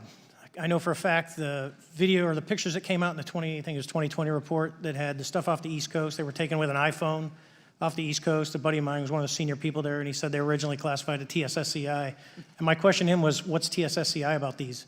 They're an iPhone Right. literally off the vacapes. That's not TSSCI. So they're overclassified, and as soon as they do that, they go in a vault, and then you all have to look for them. Yeah, so with the overclassification, that may be one way. Are there other ways that the DOD or intelligence agencies are keeping this information from the American people or even from Congress?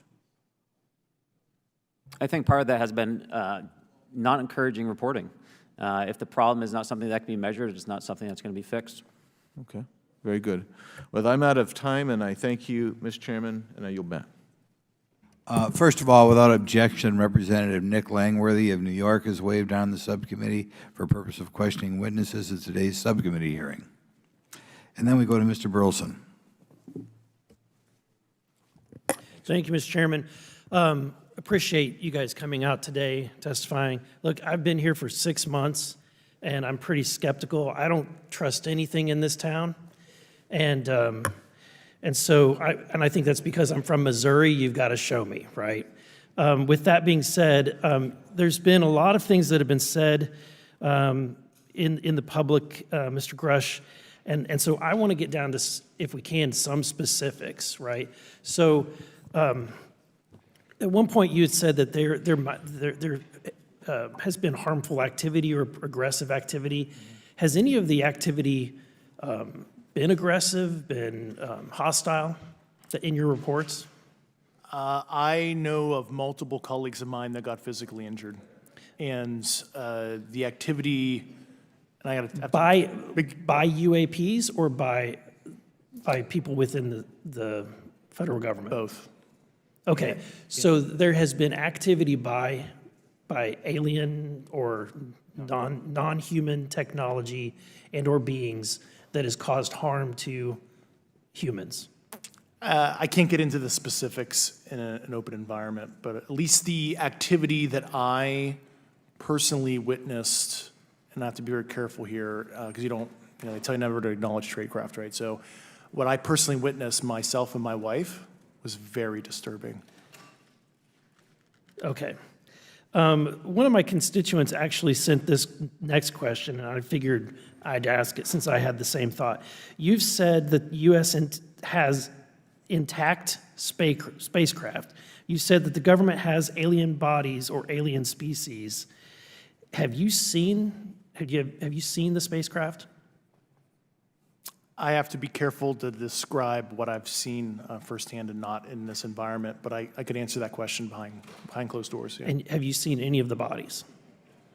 That's something I've not witnessed myself.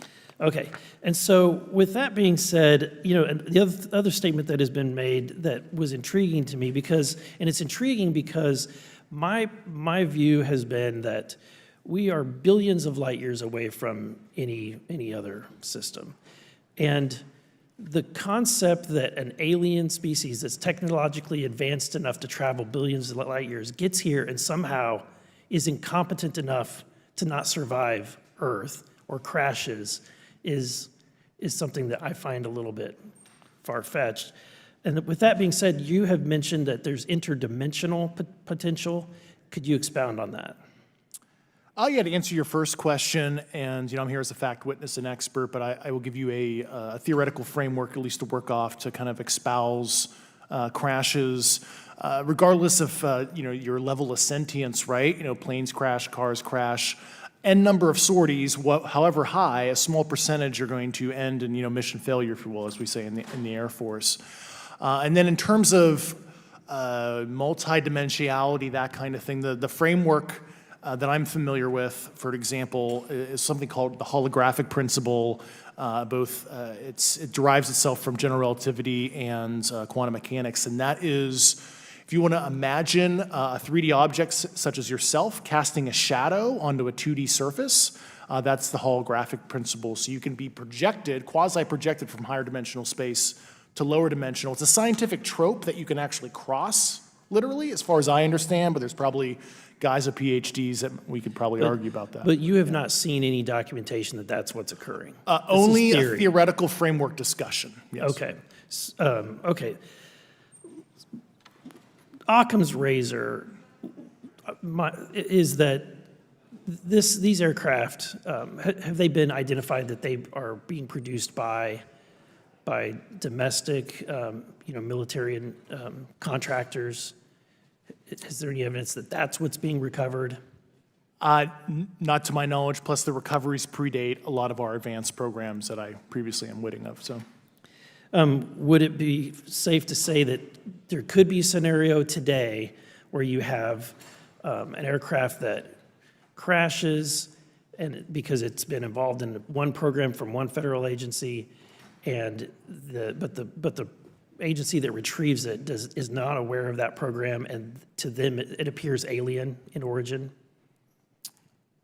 I mean, that's a hypothetical situation. I'm not aware of any historical situation that would match that you described, so. You're not aware, it has not happened that you're aware of? That I'm aware of. Thank you, Mr. Chairman. I yield back.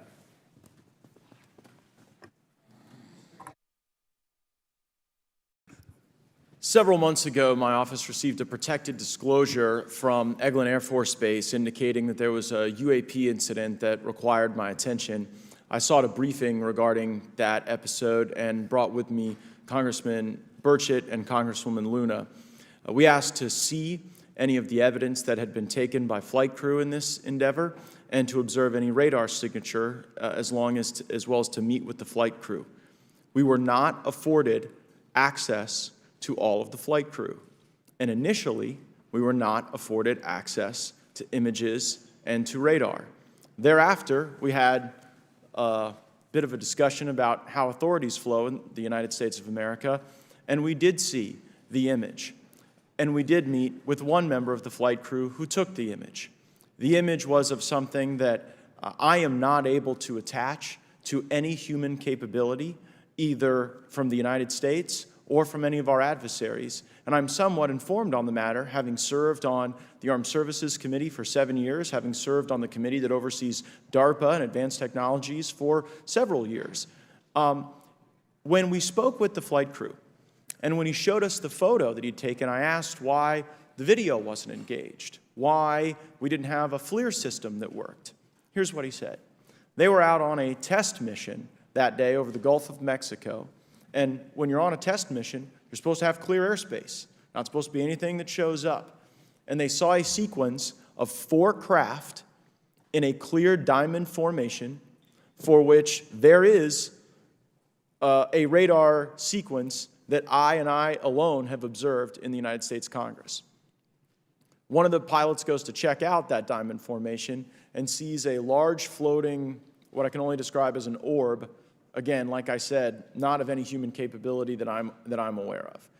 And when he approached, he said that his radar went down, he said that his FLIR system malfunctioned, and that he had to manually take this image from one of the lenses, and it was not automated in collection, as you would typically see in a test mission. So I guess I'll start with Commander Fravor. How should we think about the fact that this craft that was approached by our pilot had the capability of disarming a number of the sensor and collection systems on that craft? Well, I think this goes to that national security side, and you can go back through history of things showing up at certain areas and disabling our capabilities, which is disheartening. And for us, I mean, like I said, it completely disabled the radar on the aircraft when it tried to do it, and the only way we could see it is passively, which is how he got that image. So I think that's a concern on what are these doing, not only how do they operate, but their capabilities inside to do things like this. And how should we think about 4 craft moving in a very clear formation, equidistant from one another, in a diamond? In all of the phenomenon, perhaps, Mr. Grave, that you've analyzed, have we ever seen multiple craft in a single formation? I have one particular case, and that was during the gimbal incident. The recording on the AT FLIR system shows a single object that rotates. You hear the pilots refer to a fleet of objects that is not visible on the FLIR system, and that was something that I witnessed during the debrief as part of the radar data on the situational awareness page. I would like to add, however, Congressman, there's a small bit of anger, I would say I would feel that those pilots are still facing that difficulty in reporting this topic, and they don't have the tools to be able to mitigate this issue. It just goes to show how serious this is and why this is such an important issue for our pilots and for our nation. It was stated explicitly to me by these test pilots that if you have a UAP experience, the best thing you can do for your career is forget it and not tell anyone. Because any type of reporting, either above the surface or below the surface, does have a perceived consequence to these people, and that is a culture we must change if we want to get to the truth. Mr. Chairman, I would observe that perhaps as we move forward from this hearing, there are some obvious next steps. Every person watching this knows that we need to meet with Mr. Grush in a secure, compartmentalized facility so that we can get fulsome answers that do not put him in jeopardy and that give us the information we need. Second, I would suggest that the radar images that were collected of this formation of craft out of Eglin Air Force Base, and specifically the actual image taken by the actual flight crew that we can actually validate, be provided to the committee, subpoenaed if necessary, so that we're able to track how to get this type of reporting and analysis done in a more fulsome way. That would be my recommendation, humbly, as a guest here of the fine Oversight Committee. I yield back. Ms. Mays? Thank you, Mr. Chairman, and good morning to our witnesses who are testifying today. I want to thank each of you for being here to discuss a topic of grave importance to our national security. Earlier this year, a Chinese spy balloon was shot down off the coast of my home state of South Carolina. Since the Roswell incident in 1947, many Americans have wondered about the dangers of unknown objects crisscrossing our skies, whether these are UAPs or weather phenomena, advanced technology from American allied or enemy forces, or something more out of this world. So my first question, I have several questions, and if we can just be quick on these first two, I'm going to ask each of you the same question, and then I'll get to each of you individually. The first one, when you reported your experiences with a UAP, did any of you face any repercussions with your superiors, yes or no? No. No. I've actually never seen anything personally, believe it or not. So. All right. And then do you believe there's an active disinformation campaign within our government to deny existence of UAPs, yes or no? I don't have an answer to that. As previously stated publicly, yes. I think previously with like Project Blue Book, yes, but currently I don't speak for the United States government. Okay, thank you. I have a few questions for Mr. Graves. What percentage of UAP sightings, in your belief, go unreported by our pilots? This is an approximation based off of my personal experience speaking with a number of pilots, but I would estimate we're somewhere near 5% reporting, perhaps. So like 95% basically don't report seeing UAPs. That's just my personal estimate. In the incident off Virginia Beach, do you believe the Navy took the danger to your aircraft seriously after it was reported? Absolutely. A few questions for Mr. Favor. As an expert naval aviator, have you ever seen an object that looked and moved like the Tic Tac UAP? No. Did the Tic Tac UAP move in such a way that defied the laws of physics? The way we understand them, yes. Many dismiss UAP reports as classified weapons testing by our own government, but in your experience as a pilot, does our government typically test advanced weapon systems right next to multi-million-dollar jets without informing our pilots? No, we have test ranges for that. It took over 15 years for your encounter with the Tic Tac to be declassified. Do you feel there was a good reason to prevent lawmakers from having access to this footage? No, I just think it was ignored when it happened, and it just sat somewhere in a file. Never got reported. In a drawer. It happens a lot up here. Shocker. Mr. Grush, a couple of questions for you too, sir, this morning. What percentage of UAPs do you feel are adequately investigated by the U.S. government, of the 5% that are reported? I can only speak for my personal leadership over at NGA. I tried to look at every report that came through that I could triage. So. Do you believe that officials at the highest levels of our national security apparatus have unlawfully withheld information from Congress and subverted our oversight authority? There are certain elected leaders that had more information that I'm not sure what they've shared with certain Gang of Eight members or et cetera, but certainly I would not be surprised. Okay. You've stated that the government is in possession of potentially non-human spacecraft. Based on your experience and extensive conversations with experts, do you believe our government has made contact with intelligent extraterrestrials? Something I can't discuss in public setting. Okay, I can't ask when you think this occurred. If you believe we have crashed craft, stated earlier, do we have the bodies of the pilots who piloted this craft? As I've stated publicly already in my News Nation interview, biologics came with some of these recoveries, yeah. Were they, I guess, human or non-human biologics? Non-human, and that was the assessment of people with direct knowledge on the program I talked to that are currently still on the program. And was this documentary evidence, this video, photos, eyewitness? Like, how would that be determined? The specific documentation I would have to talk to you in a skiff about. Gotcha.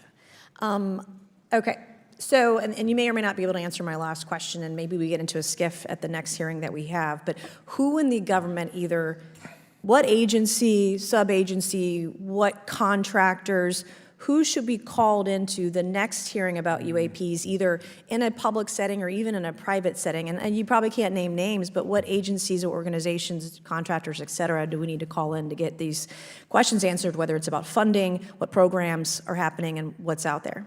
I can give you a specific cooperative and hostile witness list of specific individuals that were in those. And how soon can we get that list?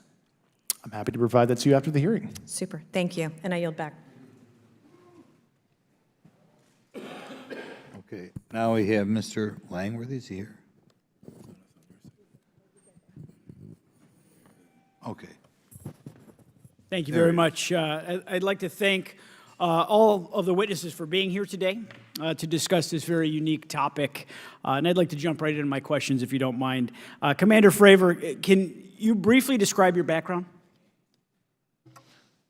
Yeah, I was an enlisted Marine, Naval Academy graduate, Navy, flew for 18 years, got a master's from University of Houston, and I've worked in the private sector for the last, 16 years, 17 years. I do a lot of defense work. So. Really gold-plated credentials. Commander Fravor, we have all seen the floating Tic Tac video that you engaged with on November 14th, 2004. Can you briefly talk about why you were off the coast of San Diego that day? Yeah, we were at a workup with all the battle groups, so we integrate the ships with the carrier, the air wing with the carrier, and we start working. So we were doing an air-to-air defense to hone not only our skills, but those of the USS Princeton when they had been tracking them for 2 weeks. The problem was that there was never manned aircraft airborne when they were tracking them, and this was the first day, and unfortunately, we were the ones airborne and went and saw it. Do you remember the weather that day? Was it cloudy or windy or anything out of the ordinary on the Pacific coast? It was actually, if you're familiar with San Diego, it was a perfect day, light winds, no whitecaps, clear skies, not a cloud. It was, for flying, it was the best. Now, is it true that you saw, in your words, a 40-foot flying Tic Tac-shaped object?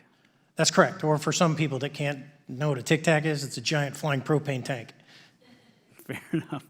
Did this object come up on radar or interfere with your radar or the USS Princeton? The Princeton tracked it, the Nimitz tracked it, the E-2 tracked it. We never saw it on our radars. Our fire control radars never picked it up. The other airplane that took the video did get it on a radar. As soon as it tried to lock it jammed the radar, spit the lock, and he rapidly switched over to the targeting pod, which you can do in the F-18. From what you saw that day and what you've seen on video, did you see any source of propulsion from the flying object, including on any potential thermal scans from your aircraft? No, there's none. There's no IR plume coming out. And Chad, who took the video, went through all the EO, which is black and white TV, and the IR modes, and there's no visible signs of propulsion. It's just sitting in space at 20,000 feet. In your career, have you ever seen a propulsion system that creates no thermal exhaust? No. Can you describe how the aircraft maneuvered? Abruptly, very determinate. It knew exactly what it was doing. It was aware of our presence, and it had acceleration rates. I mean, it went from 0 to matching our speed in no time at all. Now, if the fastest plane on Earth was trying to do these maneuvers that you saw, would it be capable of doing that? No, not even close. And just to confirm, this object had no wings, correct? No wings. Now, was the aircraft that you were flying, was it armed? No, never felt threatened at all. If the aircraft was armed, do you believe that your aircraft or any aircraft in possession of the United States could have shot the Tic Tac down? I'd say no, just on the performance, it would just left in a split second. It looks like that we have a problem here that needs further investigation. Yes. In your belief, is this flying Tic Tac, I mean, is it capable of being the product of any other nation on the earth? No, like I said earlier, I think it defies current material science and the ability to develop that much propulsion. And I know there's been some physicists who have done calculations, which is beyond anything that we have. Well, either the United States has an adversary here in this world that we don't know, or we really have some serious investigations to do. I really appreciate you being here. Is there anything else about the November 14th, 2004 incident that you think is important for this committee to know that you haven't been asked here today? No, it's been said it's probably the most credible UFO sighting in history based on all the sensors that were tracking it, and then for us to get visual and to go against the naysayers that it's something on the screen or whatever. I mean, there's 4 sets of human eyeballs. We're all very credible. Of the 6 of us that were involved in the thing, including the video, every one of us is going to do 20-plus years in the military in very responsible positions. So I'd say the world needs to know that. It's not a joke. Well, thank you very much for your testimony here today for all of you, and I yield back, Mr. Chairman. Mr. Douglas? Thank you, Mr. Chairman, and thank you all for being here and the courage it took to come forward and again, the sacrifice that each of you have made. I serve on the National Security Subcommittee for the Financial Services Committee, so I really want to stay in the national security lane, if I may. So when we think about traditional adversaries and both us towards them and them towards us, we probe their capabilities. We look for weaknesses, and we collect that data, that reconnaissance for in the event we need it in the future. For each of you, yes or no question, based off of your own experience or the data that you've been privy to, is there any indication that these UAPs could be essentially collecting reconnaissance information? Mr. Graves? Yes. Mr. Grush? Fair assessment, yeah. Mr. Fravor? Very possible. Again, in the national security vein, is it possible that these UAPs would be probing our capabilities? Yes or no, Mr. Graves? Yes. Grush? Yes. Fravor? Definitely. Is it possible that these UAPs are testing for vulnerabilities in our current systems? Yes. Yes. Possible. Do you feel, based off of your experience and the information that you've been privy to, that these UAPs provide an existential threat to the national security of the United States? Mr. Graves? Potentially.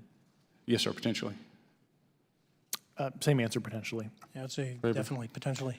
Mr. Graves and Fravor, in the event that your encounters had become hostile, would you have had the capability to defend yourself, your crew, your aircraft? Absolutely not. Sir? No. Is, based off of the information that you've been privy to, is there any indication that these UAPs are interested in our nuclear technology and capabilities? Yes. By external observation, sure, that could be a fair assessment, yeah. Yes. Is there any indication that the Department of Energy is involved in UAP data collection and housing? I don't have an answer. I can't confirm or deny that in a public setting. And could you do it in a secure setting? Yes. Mr. Fravor? No, I don't know. Mr. Chairman, I think I'm the last member to go, but there clearly is a threat to the national security of the United States of America. As members of Congress, we have a responsibility to maintain oversight and be aware of these activities so that, if appropriate, we take action. I would encourage the chairman to demand that we have any and all, but in particular Mr. Grush, talk to us in a skiff. And if that access is denied, I will personally volunteer to initiate the Holman Rule against any personnel or any program or any agency that denies access to Congress. Mr. Chairman, with that, I will yield the remainder of my time to my fellow colleague from Tennessee, Mr. Burchett. Thank you, Mr. Chairman. Thank you, Mr. Ogles, for the great questions, brother. Mr. Grush, I might have asked this before, but I want to make sure. Do you have any personal knowledge of someone who's possibly been injured working on legacy UAP reverse engineering? Yes. Okay. How were they injured? Is it something like a radioactive type situation or something we didn't understand? I've heard people talk about Havana syndrome type incidences. What was your recollection of that? I can't get into specifics, but you could imagine assessing an unknown unknown. There's a lot of potentialities you can't fully prepare for. How do you think we ought to handle UAP whistleblower complaints like yours in the future? Yeah, there was some issue with mine. So, PPD 19 process, it goes to the Intel committees, either through PPD 19 or ICD 120. There's not a good way for the Intelligence Community Inspector General to provide that to other committees. And I asked my information to be sent to the House and Senate Armed Services Committee because there are Title X equities at play, but there was no smooth process to do so. Yeah. It's a trash can. Are you aware of any individuals that are participating in reverse engineering programs for non-terrestrial craft? Personally, yes. Do you know any that would be willing to testify if there were protections for them?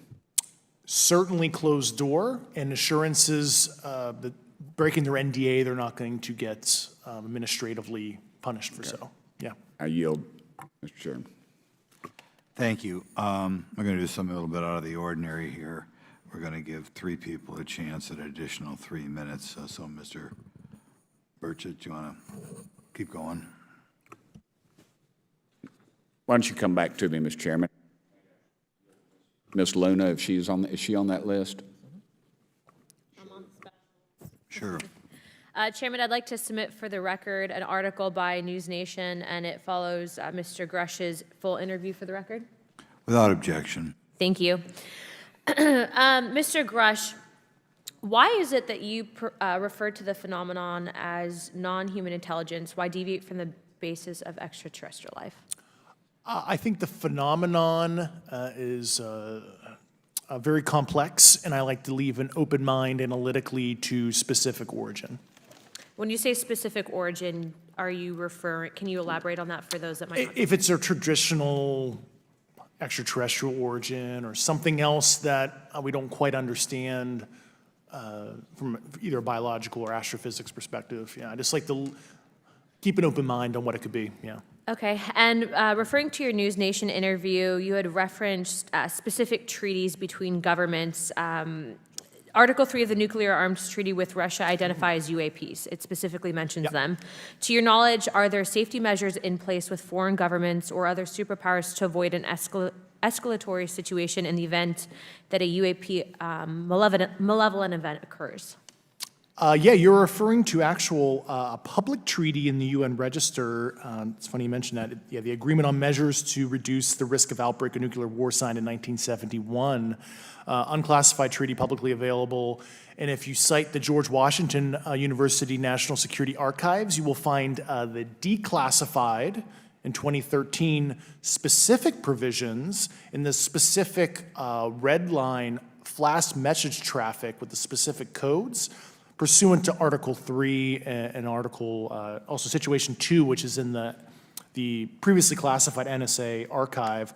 What I would recommend, and I tried to get access, but I got a wall of silence at the White House, was those specific incidents when those message traffic was used. I think some scholarship on that would open the door to a further investigation using those publicly available information. Thank you. And then my last question with 51 seconds remaining. You mentioned white-collar crimes potentially being taking place in regards to a cover-up. Can you please elaborate? I have concerns based on the interviews I conducted under my official duties of potential violations of the Federal Acquisition Regulations, the FAR. Thank you very much, Chairman. I yield the remainder of my time. Okay, we'll go to Mr. Raskin for 3 minutes. Thanks, Mr. Chair, and I thank the witnesses for their endurance and service today. Mr. Fravor, you've described your episode in detail now, and you call it the most credible UFO sighting in history. But I wonder, was this the first time that you encountered a UFO or a UAP in 2004? Yes. And what was your general attitude or perspective on the UFO discussion before that happened?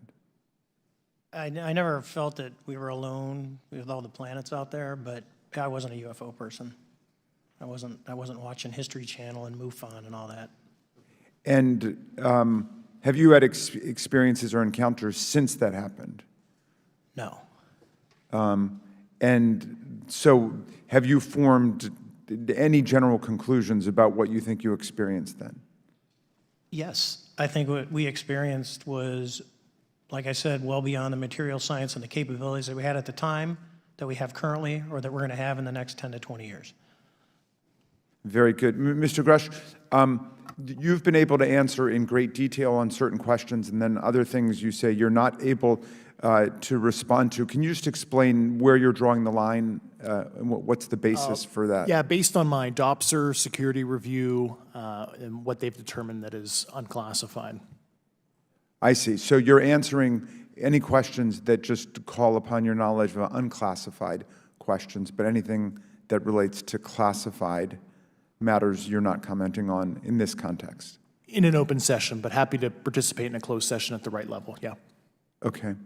And Mr. Graves, you've said that there are dozens of fellow pilots, military pilots. Are there also commercial pilots who've encountered the same kind of sightings that you described before? They are similar. Commercial pilots have less range and less sensors to be able to reach out and look for objects over wide swaths of airspace. And so pilots are seeing them, commercial pilots are seeing them, and they're typically closer, and the range of what they're seeing is pretty large. What is the most vivid, concrete sighting with the naked eye of the objects that you described before, the cube-like objects? Certainly. I think the most vivid sighting of that would have been near midair that we had at the entrance to our working area. One of these objects was completely stationary at the exact entrance to our working areas, not only geographically, but also at altitude. So it was right where all the jets are going, essentially, on the eastern seaboard. The two aircraft flew within about 50 feet of the object, and that was a very close visual sighting. And you were in one of the aircraft? I was not. I was there when the pilot landed. He canceled the mission after, and I was there. He was in the ready room with all his gear on, with his mouth open, and I asked him what the problem was, and he said he almost hit one of those darn things. He said he was 50 feet away from it? Yes, sir. And his description of the object was consistent with the description you gave us before? A dark gray or a black cube inside of a clear sphere. Inside of a clear sphere? Yes. And with no self-evident propulsion system? No wings, no IR energy coming off of the vehicle, nothing tethering it to the ground, and that was primarily what we were experiencing out there. I'm over time. Thank you very much for your service, and I yield back to Mr. Chairman. Very good. Mr. Burchett? Thank you, Mr. Chairman. This is for all three of y'all, starting with Mr. Graves. Why did you come forward on this issue? I came forward because I felt that my colleagues did not have a way to mitigate this safety threat, and I wanted to help them. I was trained as an aviation safety officer by the Navy, and this it just felt right. I felt like I had to help the folks that were still flying and dealing with this. Mr. Grush? Purely a sense of duty. I first swore an oath when I was a cadet 18 years ago, and I still uphold that even out of the uniform. Commander? I was pestered by a friend, and I asked why, and he said, "You're the one person that they can't discredit, and you'll add credibility to the New York Times article." And so after about 6 times, I said, okay. Honest. Yeah. This town isn't made, unfortunately, by people like y'all. We thank y'all. And I do want to also thank the people in the audience and the people that are watching this that can't be, people all over the world that have kept this issue alive. You've endured criticism and derogatory remarks, and we're trying to get to the bottom of it. And so God bless y'all. Thank y'all so much. We really appreciate you guys and gals.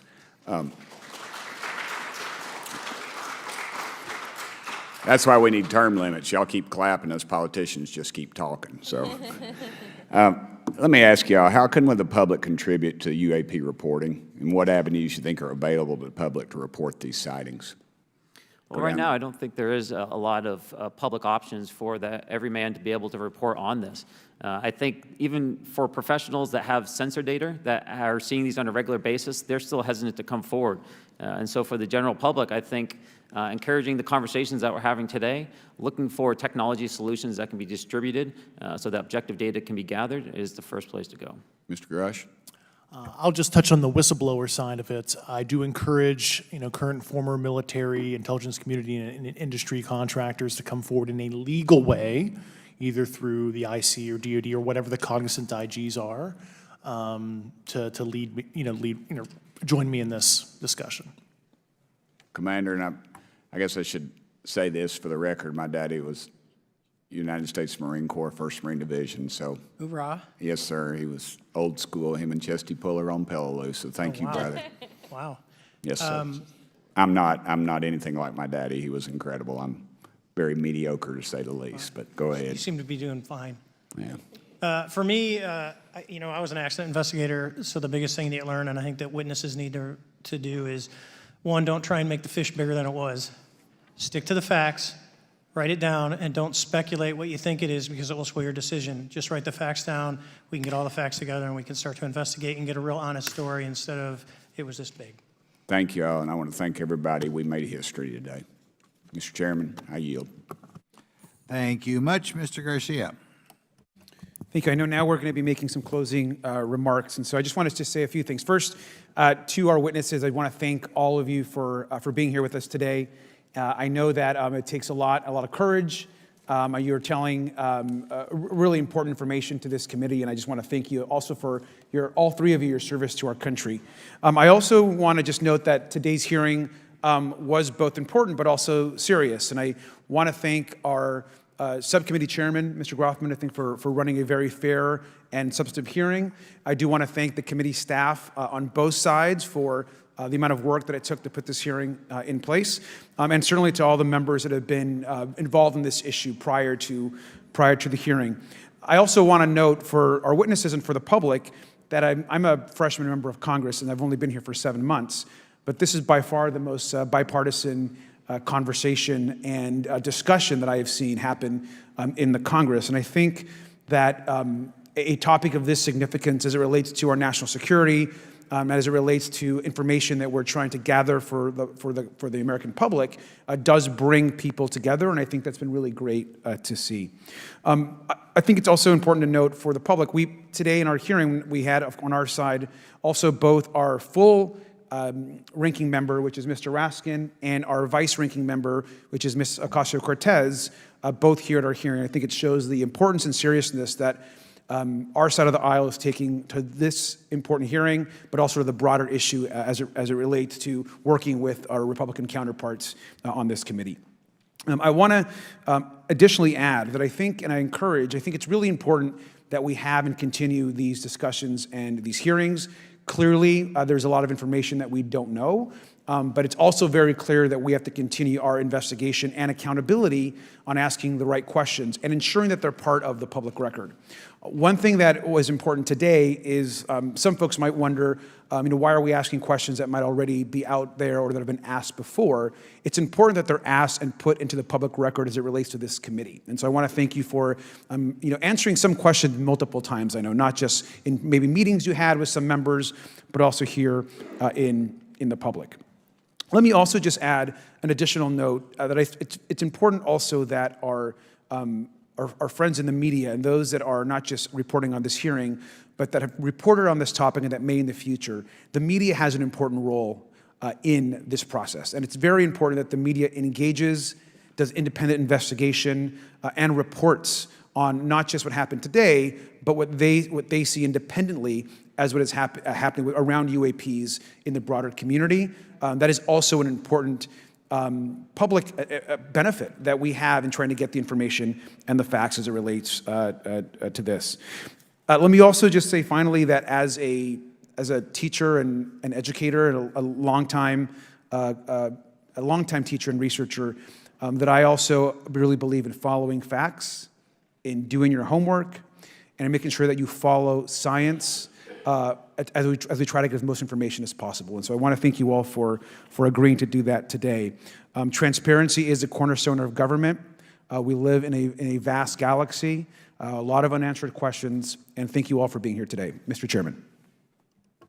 Thank you. I'd like to one more time thank Mr. Burchett and Ms. Luna for bringing this to our attention. It's a topic that has interested me since I was in school. It was a very illuminating hearing. Obviously, I think several of us are going to look forward to getting some answers in a more confidential setting. I assume some legislation will come out of this. Sure. I apologize, Mr. Chairman. I need to compliment the folks in my office that did a lot of the work on this. Rachel and Noah sitting behind me here. They're very quiet and humble, but if without them, this thing would not have come off like it did, so I apologize. Thank you. I think we're going to want to look into what we can do to make more of this information public. I think there's certainly a time period after which it should always be made public, and people have been concerned about these issues, like I said, since I was in high school. But in any event, I'd like to thank everybody who was here, sticking through the entire hearing. Without objection, the members will have 5 legislative days to submit materials and to submit additional written questions for the witnesses, which will be forwarded to the witnesses for their response. If there's no further business, without objection, the subcommittee stands adjourned.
Browning, head of Boston Public Radio, live from the Boston Public Library from 12 to 1. Mayor Michelle Wu will join us for her monthly Ask the Mayor. But first, Meta CEO Mark Zuckerberg is Field Championships. All that and more to come. Boston Public Radio, 89.7 GBH.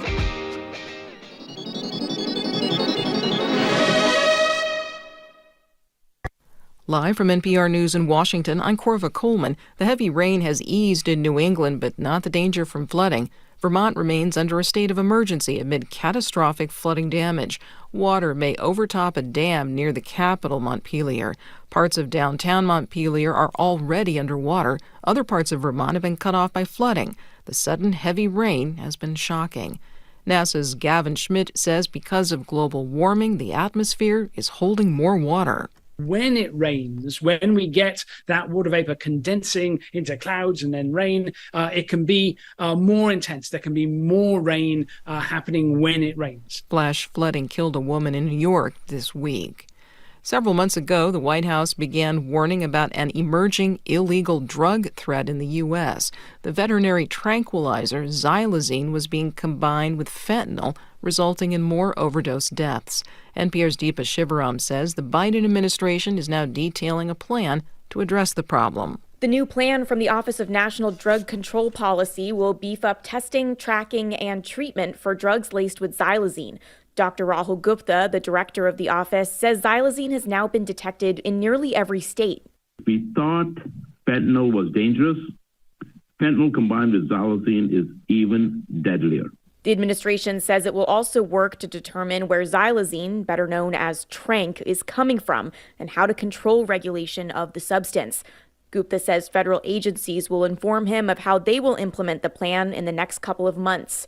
Deepa Shivaram, NPR News, Washington. Federal regulators say they're ordering Bank of America to pay more than $100 million to customers. That's for double dipping on some fees, opening some accounts without customers' agreement, and keeping back some reward bonuses.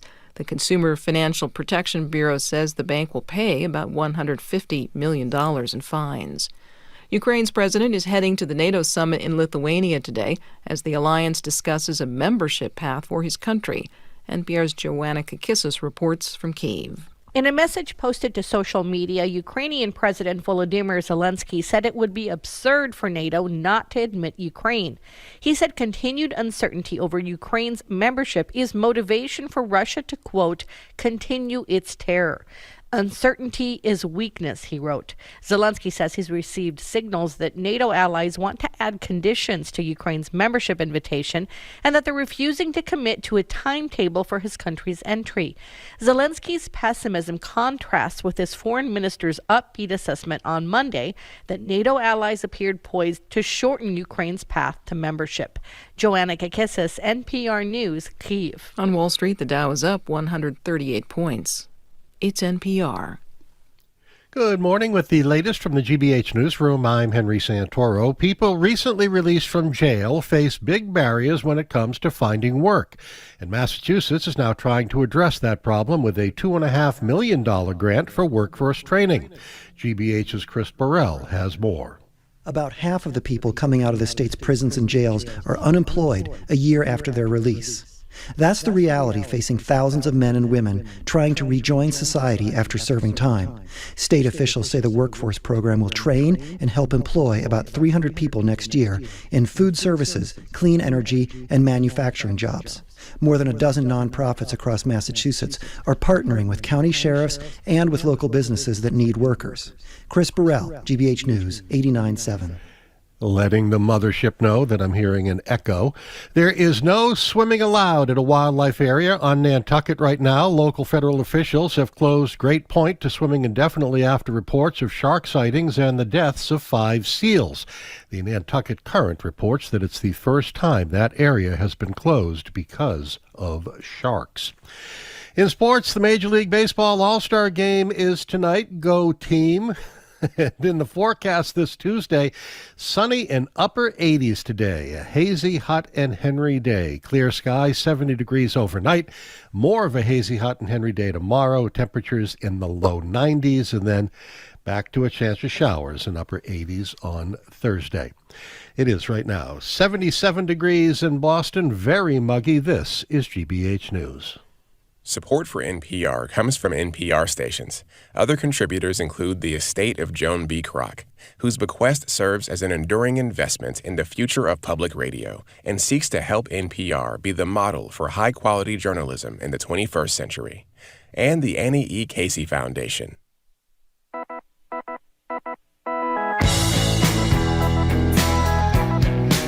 It's Jim Browdy. I am Marjorie Egan. You are listening to Boston Public Radio, 89.7 GBH. We are broadcasting live from the Boston Public Library, as we do on Tuesdays and then again on Fridays. And we are streaming online at facebook.com/GBH News and youtube.com/GBH News. Plus, Mayor Michelle Wu is going to be here at noon for another edition of Ask the Mayor. She'll be with us for an hour taking our questions and yours. Good morning, Jim. And if you want to ask her a question face-to-face, our colleagues are sitting right over there. You can ask her a question from the library. Before we get started, we were both off yesterday. I didn't want to miss an opportunity to do some acknowledgement of a fabulous piece of reporting that a member of our team, Hannah Loss, did yesterday. It was great. That story about House of Seven Gables intersecting with the dangers of climate change was just really a wonderfully told and important piece, and congratulations to Hannah. And very upsetting about the rising waters Indeed. there in Salem and everywhere. Indeed. And I know that you are too modest to mention, Jim, your spectacular effort on Saturday in the Boston Globe. Thank you, Margaret. About home rule petitions. It was a tough piece, Jim, very tough. Well, it was actually off our discussion with our guest, the mayor. about rent control right here in Boston. Thank you. I'm sure she read it beginning to end. Well, I don't know. In any case, in less than a week, the new social media app Threads has racked up more than 100 million users. That's faster than ChatGPT did. That's according to CNBC. It's Mark Zuckerberg's response, as we know, to Twitter, owned by Elon Musk. Twitter's been a relative dumpster fire the past few months since Musk took over, promoting hateful content, leaving many users looking for an alternative. But is Threads really our social media savior, considering Zuckerberg's allowed Facebook to radicalize users by promoting extreme content, not doing so hot on user privacy? So we're just left to choose between two wealthy evils, two guys favoring their bottom line above promoting democracy and a healthy public discourse, or regardless, are you saying any way to get away from Elon Musk is fine with me, and is Threads, at least for now, your answer, like another 100 million people have chosen? 877-301-8970. That is the number to call and text. I was about to say, and I laughed even before I spoke, so Marjorie. Yes. Have you transitioned to Threads? I have not. I'm still figuring out how to delete my Twitter account. Yeah. And as soon as I figure that out, but I'd rather be at, I mean, it's a fine line, I guess, it is a basically. fine line. But I think I'd rather be at Threads, and I will be soon, than at Twitter, because I can't take Elon Musk on any numbers of fronts. But I'm really curious about what people think about the matchup. Apparently there's going to be a mano-a-mano kind of matchup, Elon Musk Cage match, they've talked about, yeah. And, you know, Zuckerberg has been practicing his jiu-jitsu, and he did something called the Murphy Challenge. You know about this? The Murph Challenge, actually. You run a mile with a 20-pound weighted vest, followed by 100 pull-ups, 200 push-ups, 300 squats, and then another mile. That is pretty impressive. And then there's this story that's talking about the matchup between the two men. This is from New York Magazine. Points out that Elon Musk looks like your average out-of-shape 52-year-old with a case of extreme paleness. And they gave paleness. Apparently, paleness. He's pasty. He's pasty looking. He's much taller. He's 6'1". Zuckerberg is little. He's only 5 foot. He's only 5'7", and he was in a chokehold in a wrestling tournament, and he seemed to be snoring, an indication that he was losing consciousness. But Mark Zuckerberg says that wasn't true. He was just snorting, and he was fine. Let me ask you a question. What? What are we talking about again? I thought we were talking about the cage match. Okay, fine. Between Elon Musk okay, I'll try and to Mark get it back on Zuckerberg. track. And by the way, Marjorie is deciding, she will decide Twitter versus Threads based upon the winner of the cage match, she told me this morning. So here's the deal. There are 250 million users, give or take a little, on Twitter. There are 100 million users in a week, or at least 100 million people have signed up, including me, by the way, on Threads in the first week. I mean, this, you know, there was Mastodon, there was all these other things. None of them really generated a lot of excitement or zillions of users. Apparently, Threads has done this, and it would seem to me they have the potential to sink this $40 billion investment that Elon Musk made. Now, he can afford $40 billion, but it's not nothing, as they say. So we want to know if you're making the switch. I have to say I'm playing both sides of the aisle here. I have not deleted my Twitter account. I have signed up for Threads. And by the way, I just want to say in my own defense, which I know is not going to, do much, there's still no direct messaging. You can't do Threads on your desktop, which for